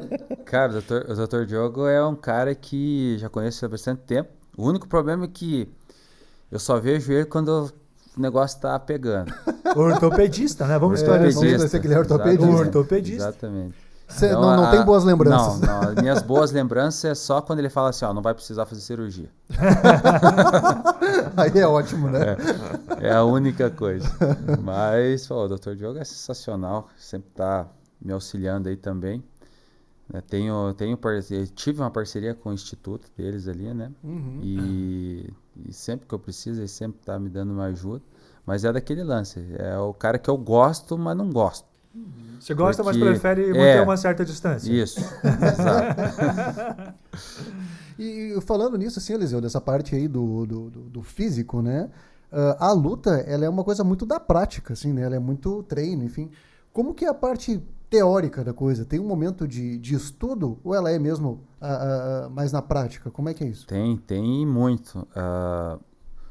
Normalmente, né? Assim, pegando desde o começo de um ano normal, eu faço meus treinos, né? Faço meus treinos, assim, com o objetivo de lutar em alguma data, mas sem data determinada. Certo. Quando eu fico sabendo que eu vou lutar com alguém, aí a gente já começa a estudar, né? A gente dá uma olhada, começamos a estudar, ver no que o cara é bom, onde as falhas dele e tal. E aí eu começo já a integrar o meu jogo, né? Fazer coisas que... lapidar coisas que podem ser usadas com mais eficiência contra o cara. No mês final que a gente monta a estratégia. A gente deixa para montar essa estratégia já no mês final, porque montar antes acaba me limitando a fazer coisas que eu posso usar ali de novo. Né? Então, até não ter nada marcado, eu treino tudo. Treino de tudo para colocar, né, colocar conhecimento na caixa. Né? Então, ali já no final, aí eu vejo como que está a situação junto com os treinadores daquilo que eu desenvolvi legal e que pode ser usado. E aí a gente começa já a lapidar nesse mês final para usar a estratégia. Normalmente a gente trabalha com de 2 até 3 estratégias, assim. né? A gente fala em 4, um professor meu, né, fala, você tem que ir para os 4 Fs, né? Se tudo der errado, né? Que é foco, força e fé. E o foda-se, né? Se não der nenhuma dos planos, vai para... Então a gente tenta trabalhar sempre de 2 a 3 estratégias. Sempre é isso, né? Daí realmente quando não funciona nada, aí vai para briga mesmo. Sim. E o processo de escolha de quem é que vai lutar contigo, como que isso acontece, Eliseu?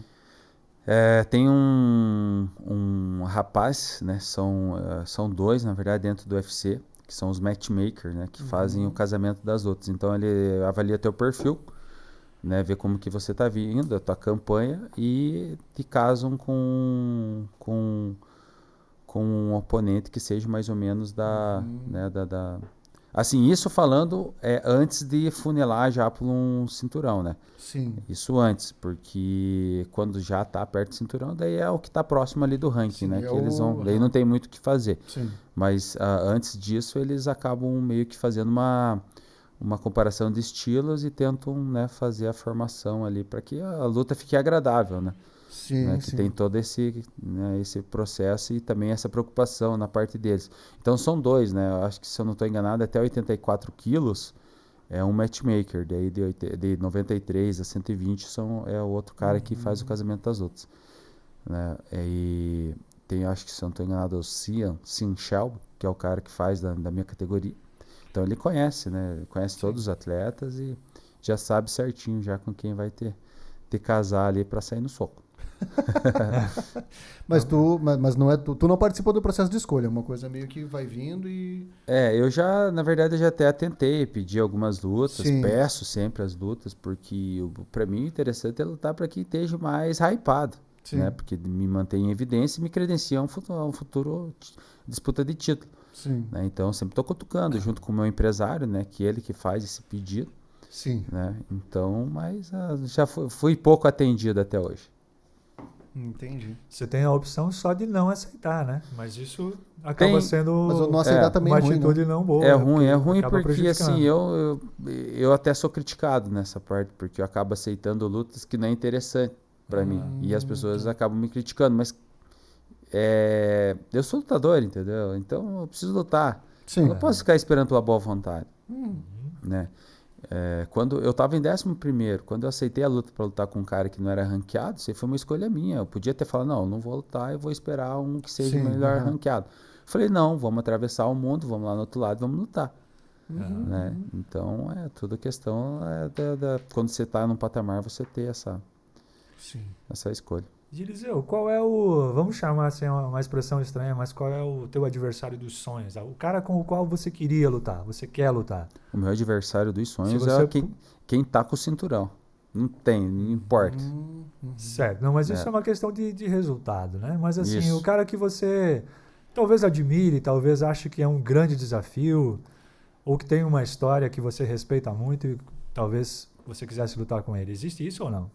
Nunca te passou isso pela cabeça? Não. Assim, para lutar com alguém, não. Não. Porque se eu admiro alguém, acho que não sei se eu chegaria, né, a esse ponto, assim. Claro, tudo, né, questão de se acontecesse, claro que queria. Tem que encarar, mas né? o que mais me aguça realmente é o cara que tá... É o título. Que tá com o a título. busca pelo resultado mesmo. Porque aí é um cara que eu não admiro, que eu não tenho nenhuma afinidade, que eu só quero... o que ele tem, que é o cinturão. Sim. Mas já que falamos em lutadores, quem são para você os 5 maiores lutadores? De todos os tempos. Né? Não da precisa, história. Dentro do MMA, cara, eu acho que em primeiro lugar é o Royce Gracie, né? Foi um cara que... ele foi o cara que abriu aí, né? Exato, né? Mostrou a eficiência do jiu-jitsu, né?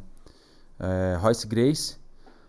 Aí vem o Emelianenko russo, Emelianenko Fedor, que o cara foi absurdo, bizarro, né? Absurdo. E assim, pra mim nem considero o cara russo, o cara acho que é mais brasileiro do que...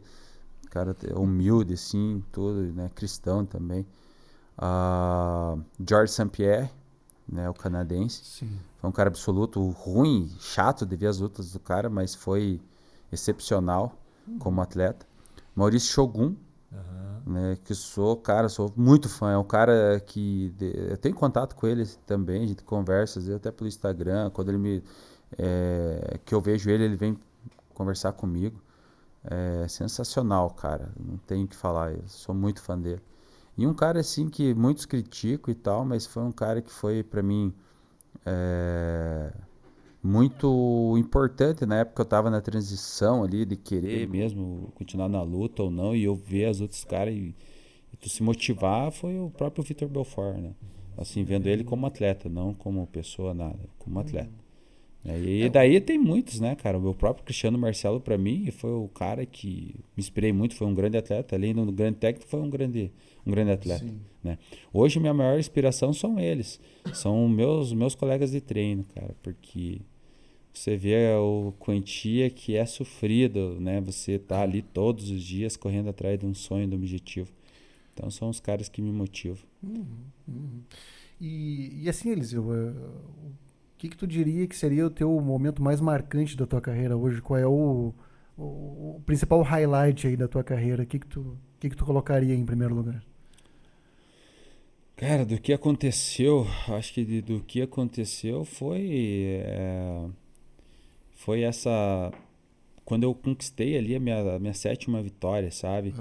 Que tipo, foi 2, foi 3, beleza, daí foi 6.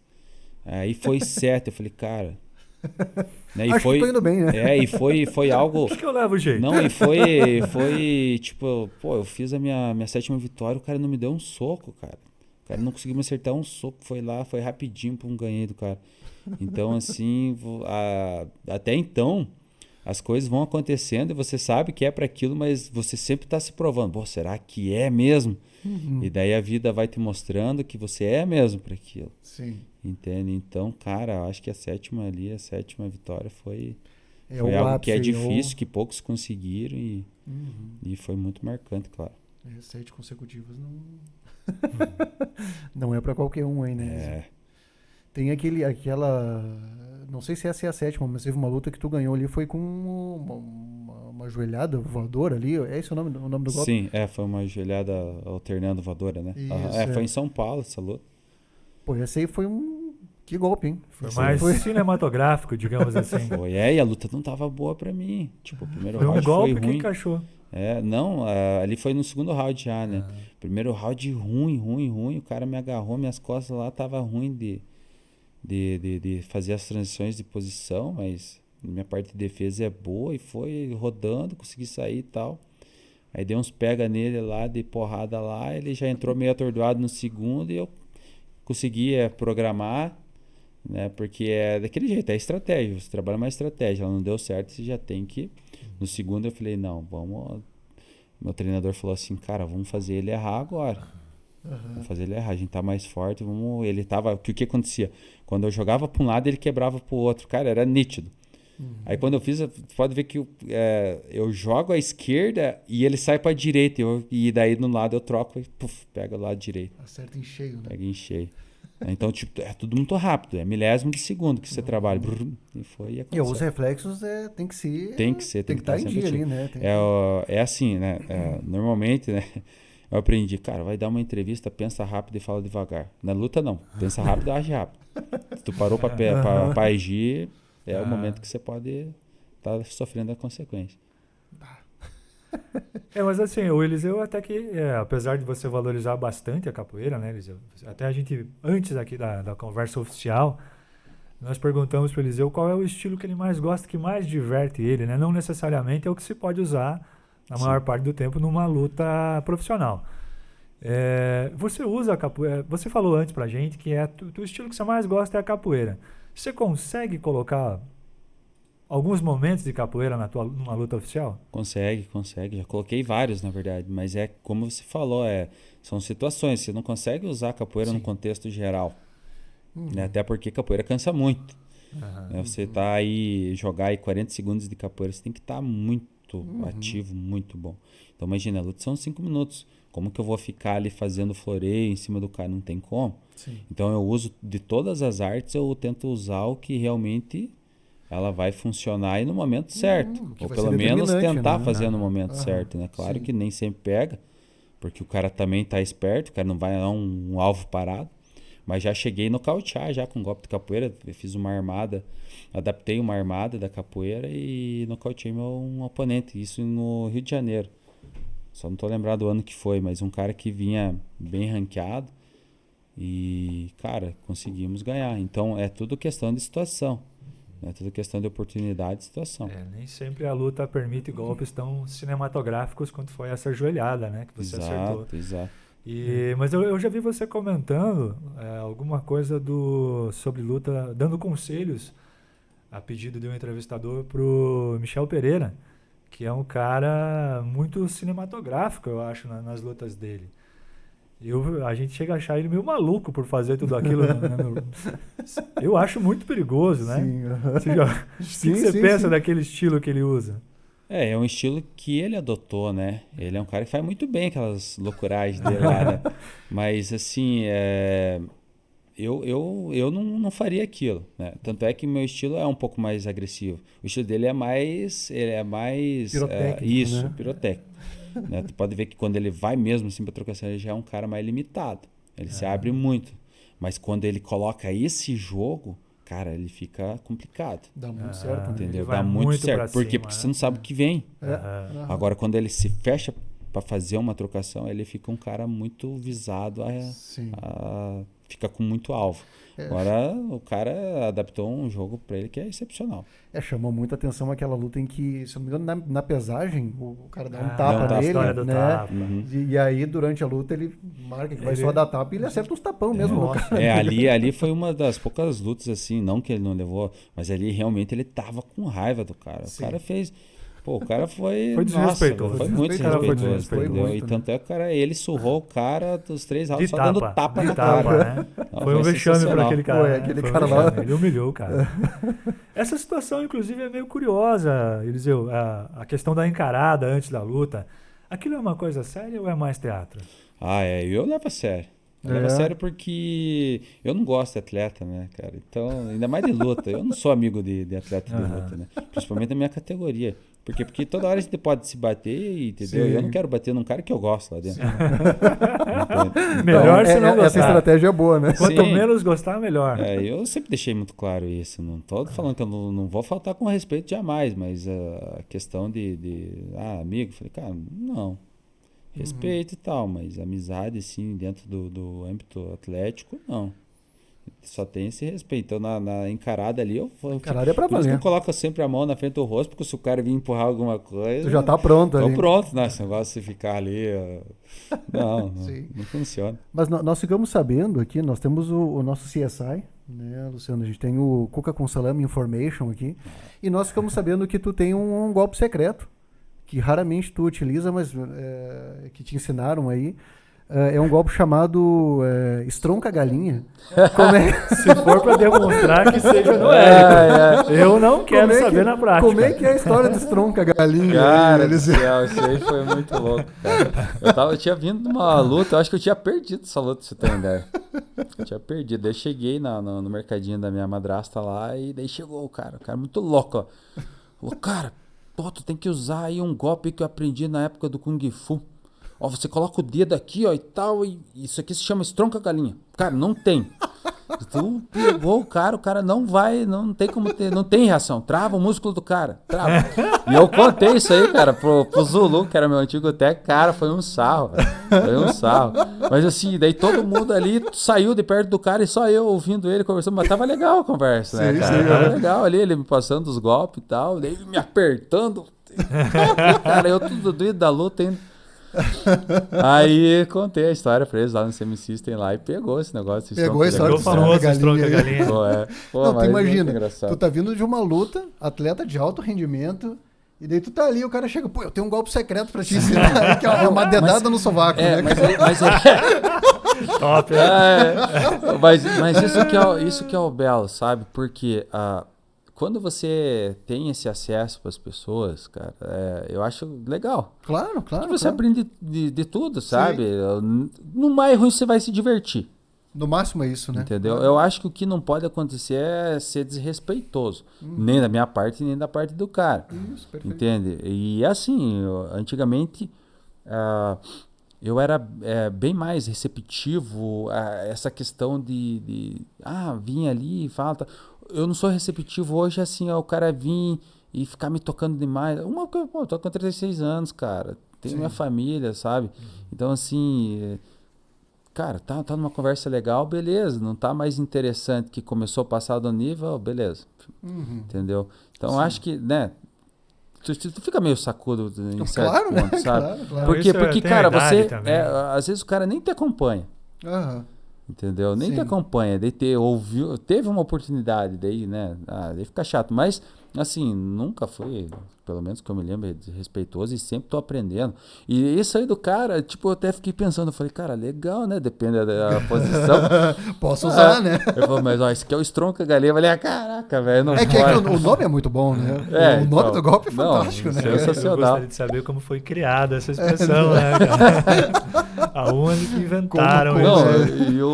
Assim, o mais curioso de tudo é que eu nunca tinha ouvido, eu já tinha ouvido esse golpe, tinha visto ele já, né? Realmente na arte marcial. Sim. Mas daí o nome, falou, esqueci, eu chamo de Stronca Galinha. Caraca. De fato, né? O Kung Fu é aquela arte marcial que utiliza movimentos dos animais, né? Tem essa lenda, né? Quem sabe? Quem sabe? Quem sabe daí? Não, talvez a galinha tenha muito a ensinar aí, né? Como o tigre e outros animais aí que, mas né? a própria capoeira, os golpes da capoeira, ela foi se baseada em movimentos dos animais. Sim. Né?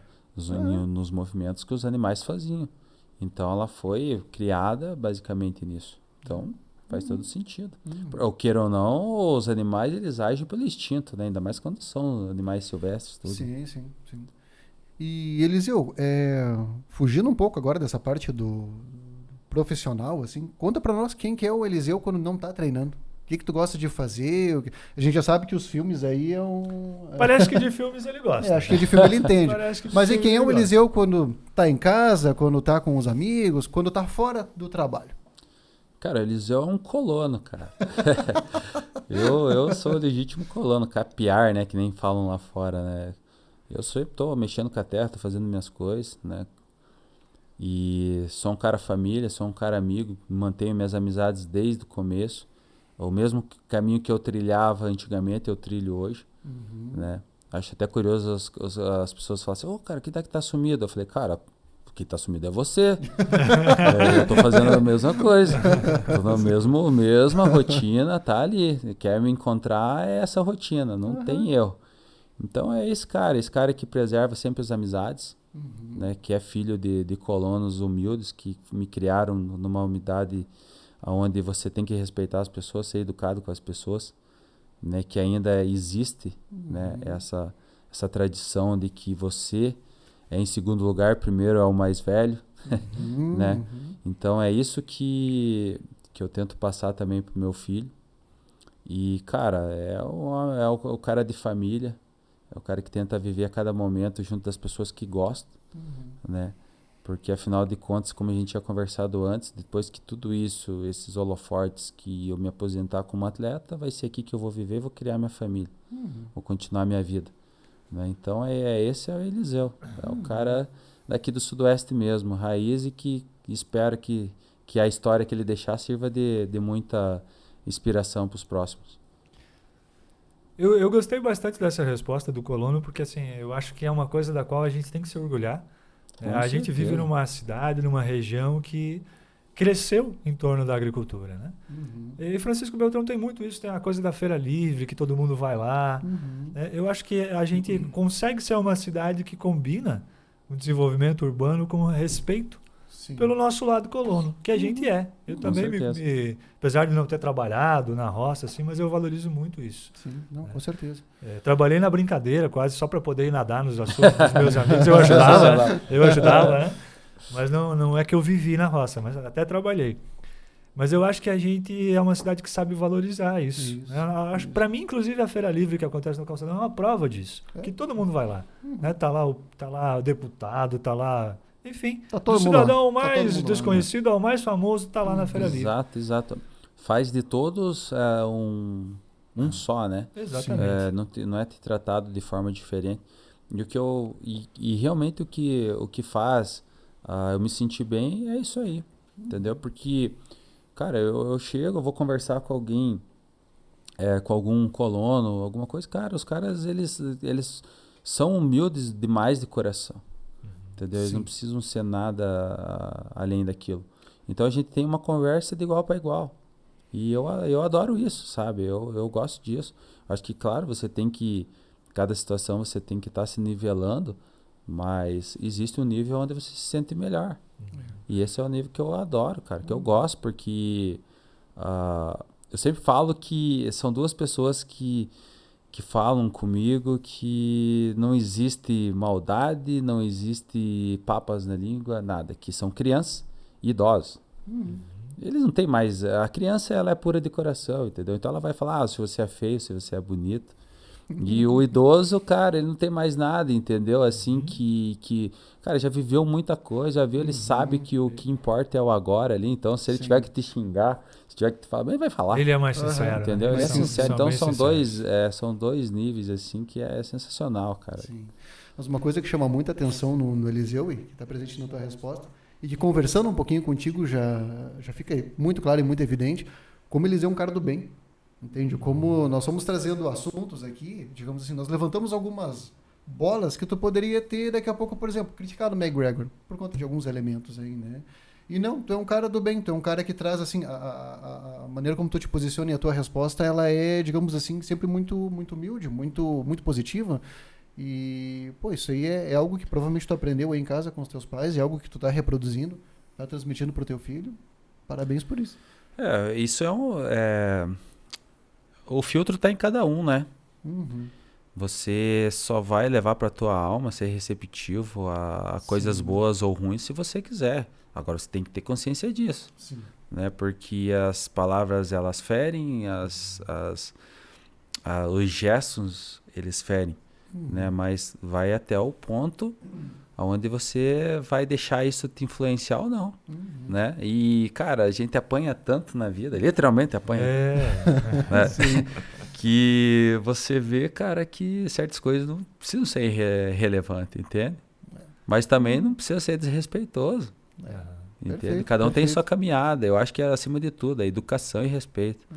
Isso aí faz de qualquer ser humano, em qualquer lugar, a pessoa mais incrível. Isso aí, como isso é visível em ti. Muito bom. Eu acho que o Eliseu também, ele conquistou o espaço dele. Ele sabe que ele não precisa tirar o espaço de ninguém, né? Ele conquistou pelo mérito dele, pelo esforço dele.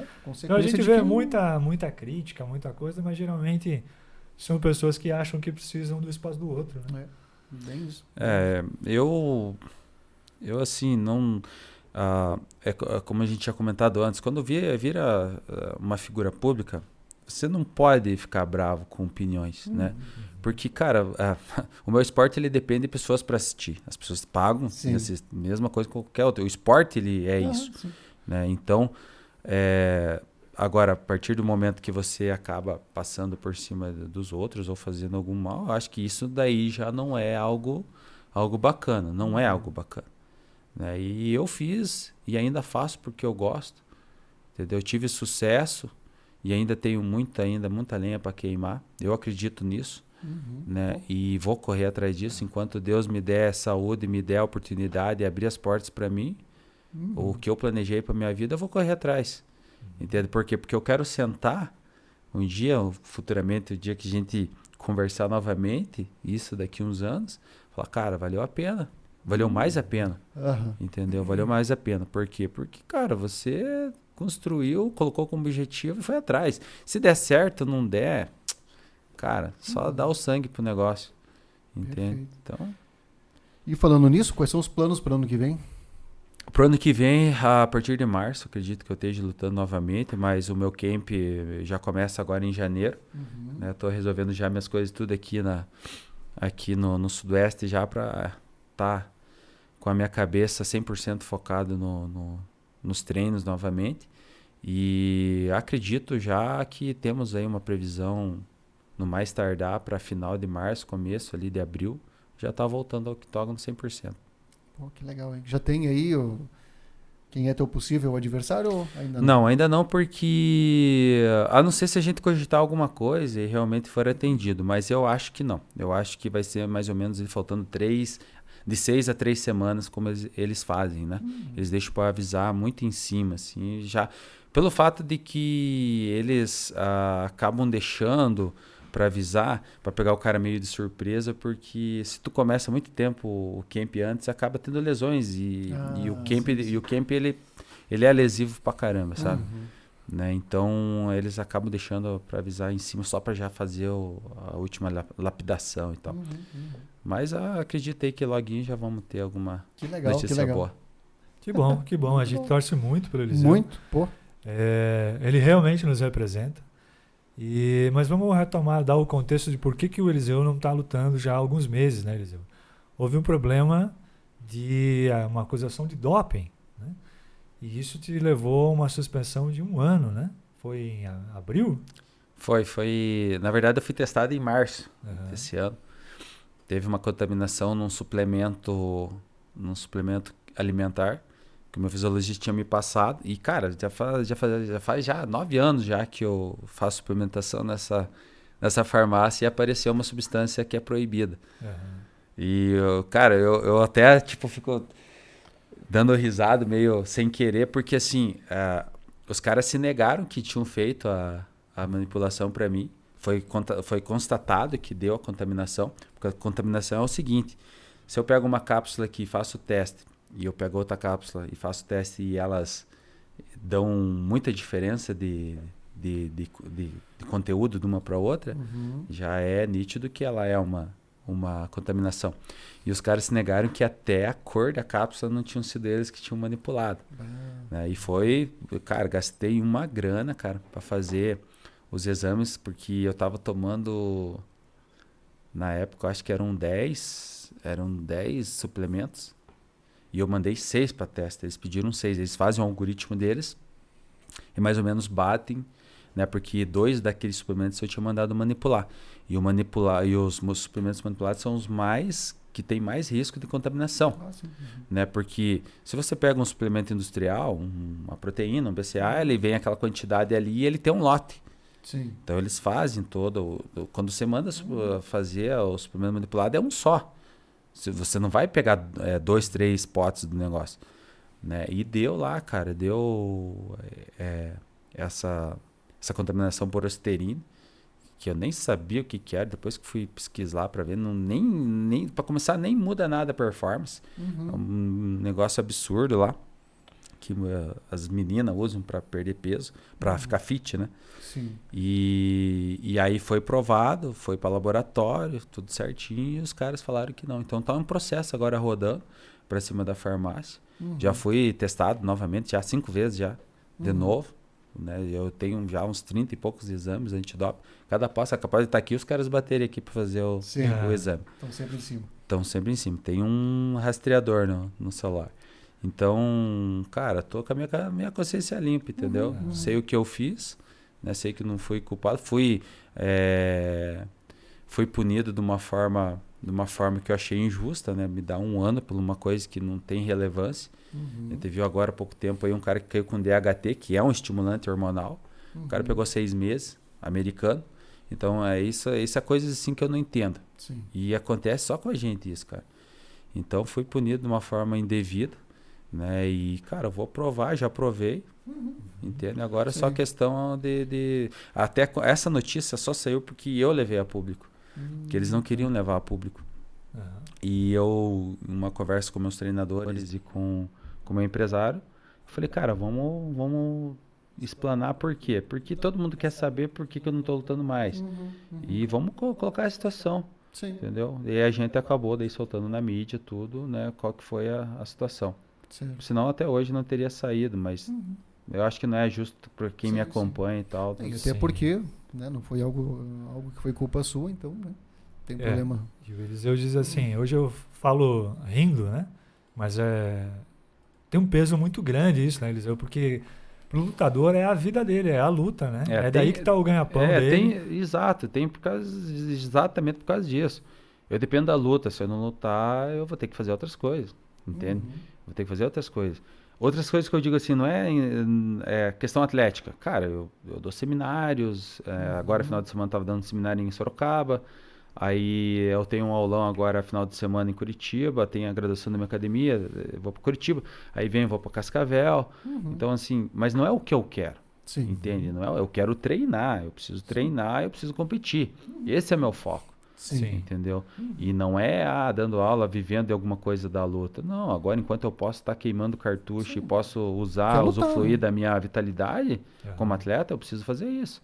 Então, aí ser prejudicado por terceiros, que os caras estão usando de má fé, entendeu? Não admitindo o erro, porque foi eles que erraram e não admitiram, aí é complicado, entendeu? E cara, eu sou homem o suficiente, entendeu? Se fosse que acontecesse, que fosse o meu erro, eu ia falar. Como teve muitos atletas que fizeram o uso e falaram, não, cara, eu nem me testo aqui que eu usei e pode dar o gancho.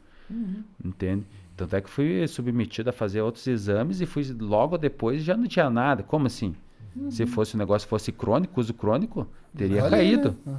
Entendeu? Então é toda a situação, mas assim, eu tô de cabeça limpa, consciência tranquila e bora para a próxima. Eu digo que há um peso muito grande, né, Eliseu? Porque nas tuas costas está toda a tua equipe, está a família, né? Tudo dependendo da tua capacidade de lutar. Claro. E quando vem e tiram isso de você de uma maneira injusta, é complicado, né? Deve passar um filme na cabeça, né? É porque aí volta uma situação que, cara, eu não dependo de outras pessoas, entendeu? Eu não sou patrocinado por um clube, eu não dependo de um clube, eu não dependo... Cara, sou eu e eu, meu amigo, entendeu? É isso aí, cara. Não vem assim, tipo, ainda quem não conhece fala, não, o cara tá bem, cara, não é, velho. Entendeu? Eu engatilhei com as minhas pernas e tô caminhando com as minhas pernas até hoje. Se eu parar de lutar e eu tiver que fazer, entendeu? Sou eu. Sim. Eu não vou ficar aposentado e ganhar dinheiro pra caralho.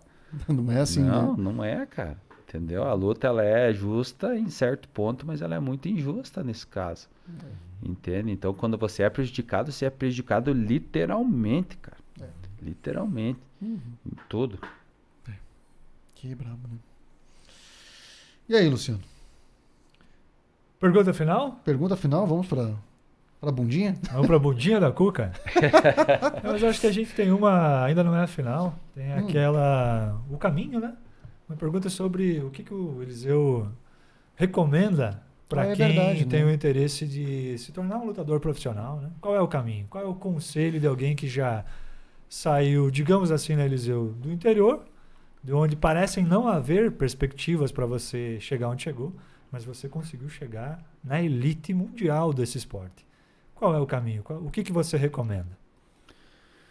Cara, acima de tudo, independente de luta ou qualquer outra coisa, né? Tu tem que acreditar. Tem que acreditar. Tem que saber que você volta àquela situação de você ser ambicioso.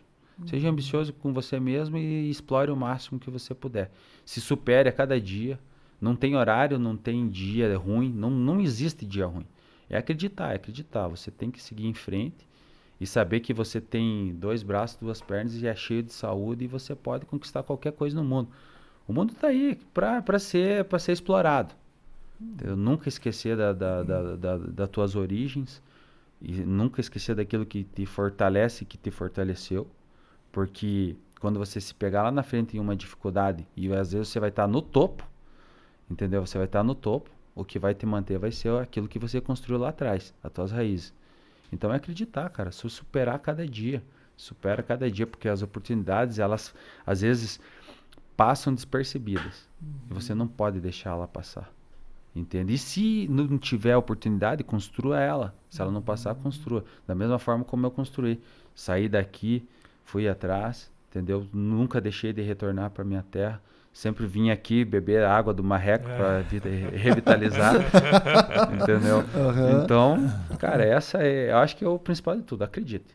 Acredite. Se inspire em pessoas que têm pelo menos uma história parecida com a tua. Né? Que eu acho que ali vai ter o grande auxílio para você conquistar os grandes voos. Ótimo. Excelente conselho. Pô, gostei muito. Baita resposta. Bundinha da Cuca, então? Agora vamos para a bundinha. Agora vai lá. Tá. Eliseu, a gente costuma encerrar o papo com a seguinte pergunta. Se tu pudesse voltar, Eliseu, conversar com o Eliseu de 17 anos, se tu pudesse dar uma dica para ele, alguma sugestão, o que é que tu falaria? Cara, com 17 anos já tomava bastante remédio para amarelão, cara.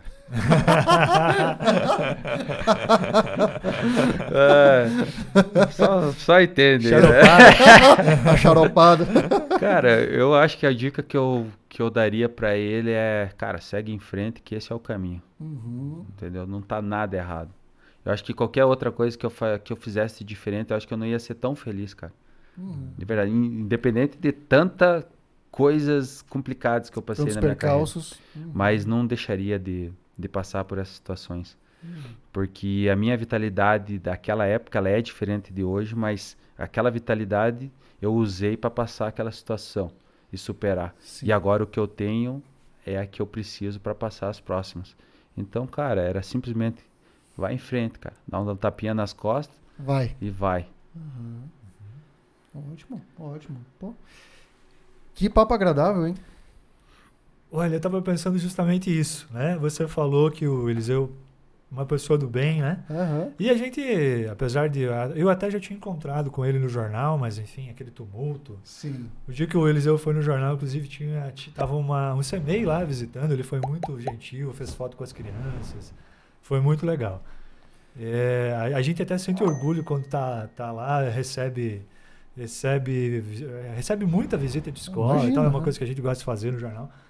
E é até um orgulho no dia tá lá o Eliseu, né, e ver que ele é um cara legal, que atende bem as crianças e tal, como ele falou, os idosos também. Mas que conversa agradável, realmente. Como é bom conhecer ele de perto. Verdade. Né, eu, inclusive, espero que, embora a cidade admire ele, né, nossa região admire ele, que mais gente tenha a oportunidade de conversar com você de perto, assim, Eliseu. Eu espero que a gente possa levar, que a nossa conversa aqui no nosso querido Cuquinha, leve para as pessoas esse Eliseu que a gente está encontrando aqui, que é um cara muito humano, muito calmo, muito tranquilo, muito centrado, uma pessoa com a qual é agradável de se conversar. A gente tem sempre essa imagem, né, de lutador, aquilo que você vê na TV, um cara de repente bravo um cara ali, né? agressivo, né, que precisa ser pela função que tem, talvez essa é a nossa mentalidade, né? E a gente tem um cara aqui que eu diria quase, desculpe, Eliseu, quase doce, né? Um cara muito agradável de se conversar. Eu espero que a gente consiga levar isso para quem nos assistir. A ideia do Cuca é muito transmitir as pessoas na sua verdade, né? Poder levar, as pessoas poderem terem a oportunidade de conhecer quem de fato são essas pessoas que têm aí uma história muito bonita para contar. E que coisa legal essa oportunidade de tu poder contar a tua história, falar sobre tudo que tu já passou e de fato quem tu é, qual é a tua verdade. Acho que realmente essa oportunidade foi incrível mesmo. Fantástico, eu achei. Obrigado por ter vindo aí, Eliseu. Pô, muito obrigado pela tua disponibilidade, de ter vindo aí conversar com a gente. Eu que agradeço mais de coração aí por você estar me recebendo aqui no podcast. E, cara, o grande lance de tudo é que eu já saí aqui com um desafio. O Sulfite tá querendo sair na mão ali já. Vai ter um fight. Vai ter, né? Pra tu ver que nem tudo é, né, nem tranquilo. Tudo são flores. Não, nem né? tudo são flores. É tranquilo. Não, mas é honra minha mesmo, de coração. Quero agradecer vocês pelo convite. E, cara, fiquei muito feliz quando a gente conversou, né, através do Johan lá. Isso, E na verdade eu já tinha visto, antes dele falar pra mim, eu tinha visto alguma coisa sobre o podcast e tal. Eu falei, que maneiro. Sabe, cara, se você vê o nome, você fala, cara, é coisa daqui. Né? É coisa daqui. Eu falei, cara, que legal. E aí coincidiu já, tipo, nem uma semana, ele, tal, vai entrar em contato aqui o meu amigo ali pra fazer. Eu falei, cara, top. Falei, tô dentro. Falando isso, agradecer o Johan por ter feito a ponte aí. Né? Sim, pô. Que é um cara que tá vindo com tudo aí, né? Tá, cara. O bicho é um monstro, cara. O bicho é um monstro. Nossa, ele mora comigo lá em Curitiba. Que também é outro cara extremamente humilde, um cara muito legal demais, também. Cara. Um coração incrível, um cara que não se pesa pra nada, assim, se precisar dele. Né? E eu tento deixar ele mais bravo, na verdade. Porque ele é muito, muito tranquilo. Né? Mas é assim, cara, vou te falar, eu acredito que é o próximo, é um dos próximos nomes, né, dentro da arte marcial. Ele, né, tem a Dani também, que é daqui, que era da nossa academia, ela tá, isso falando do MMA, né? Sim. E tá lá na Semi System hoje também. E aí tem vários atletas aqui, né? Tanto do jiu-jitsu, bons atletas, do kickboxer, né? E, cara, isso é muito bom, sabe? Muito bom saber que um dia eu vou sentar ali e falar, quem vai ser o próximo agora? Legal, legal. Né? Claro. Tem que, cara, a roda não pode parar de girar. Exatamente. Entendeu? Não pode parar de girar. Não, e aqui o Sudeste é um lugar de muitos talentos, né? Muito. Tem que ir. Mas é o que eu sempre falei desde o começo, sabe? Nas minhas entrevistas tudo. Falei, cara, o Sudoeste, ele é um vale de talento. Só basta as pessoas acreditarem. Entendeu? Eu acho que a gente fala que o brasileiro às vezes tem esse problema de autoestima, né? E eu acho que no Sudeste a gente tem um pouquinho disso aí. A gente também precisa entender, aceitar que a gente é bom nas coisas. Claro, e, cara, a gente tem muito problema aqui, sabe? Com essa questão psicológica, tudo, né? Com essa inferioridade, né? Então, cara, deixa de lado, para de ficar vivendo o sonho na internet aí, vai correr atrás. Entendeu? Faz por onde? O Eliseu tem moral pra dizer isso que ele tá falando. Ele é um cara que pode dizer isso. Não vive na internet, vai atrás do teu sonho, porque você pode tornar ele realidade. Exato. Foi o que ele Muitos fez. ensinamentos hoje, hein? E outra coisa, pode me criticar aí, pode falar aí na internet aí que eu adoro. Adoro porque eu me motivo. Não, cara, eu assim, sou uma figura pública, então sou receptivo a todos os tipos de conselho ou de crítica. Então, cara, fiquem à vontade sempre para estarem comentando as coisas. Se alguém tiver um novo golpe, a estilo do Strong com a galinha, também, pode trazer para o Eliseu. Eu vou passar essa técnica aí no sulfite. Vamos testar, ver se funciona. Vamos ver, né? Legal, pô. Muito bom. Eliseu, obrigado mesmo aí. Obrigado mesmo, Eliseu. Valeu. Mesmo. Valeu. Muito obrigado.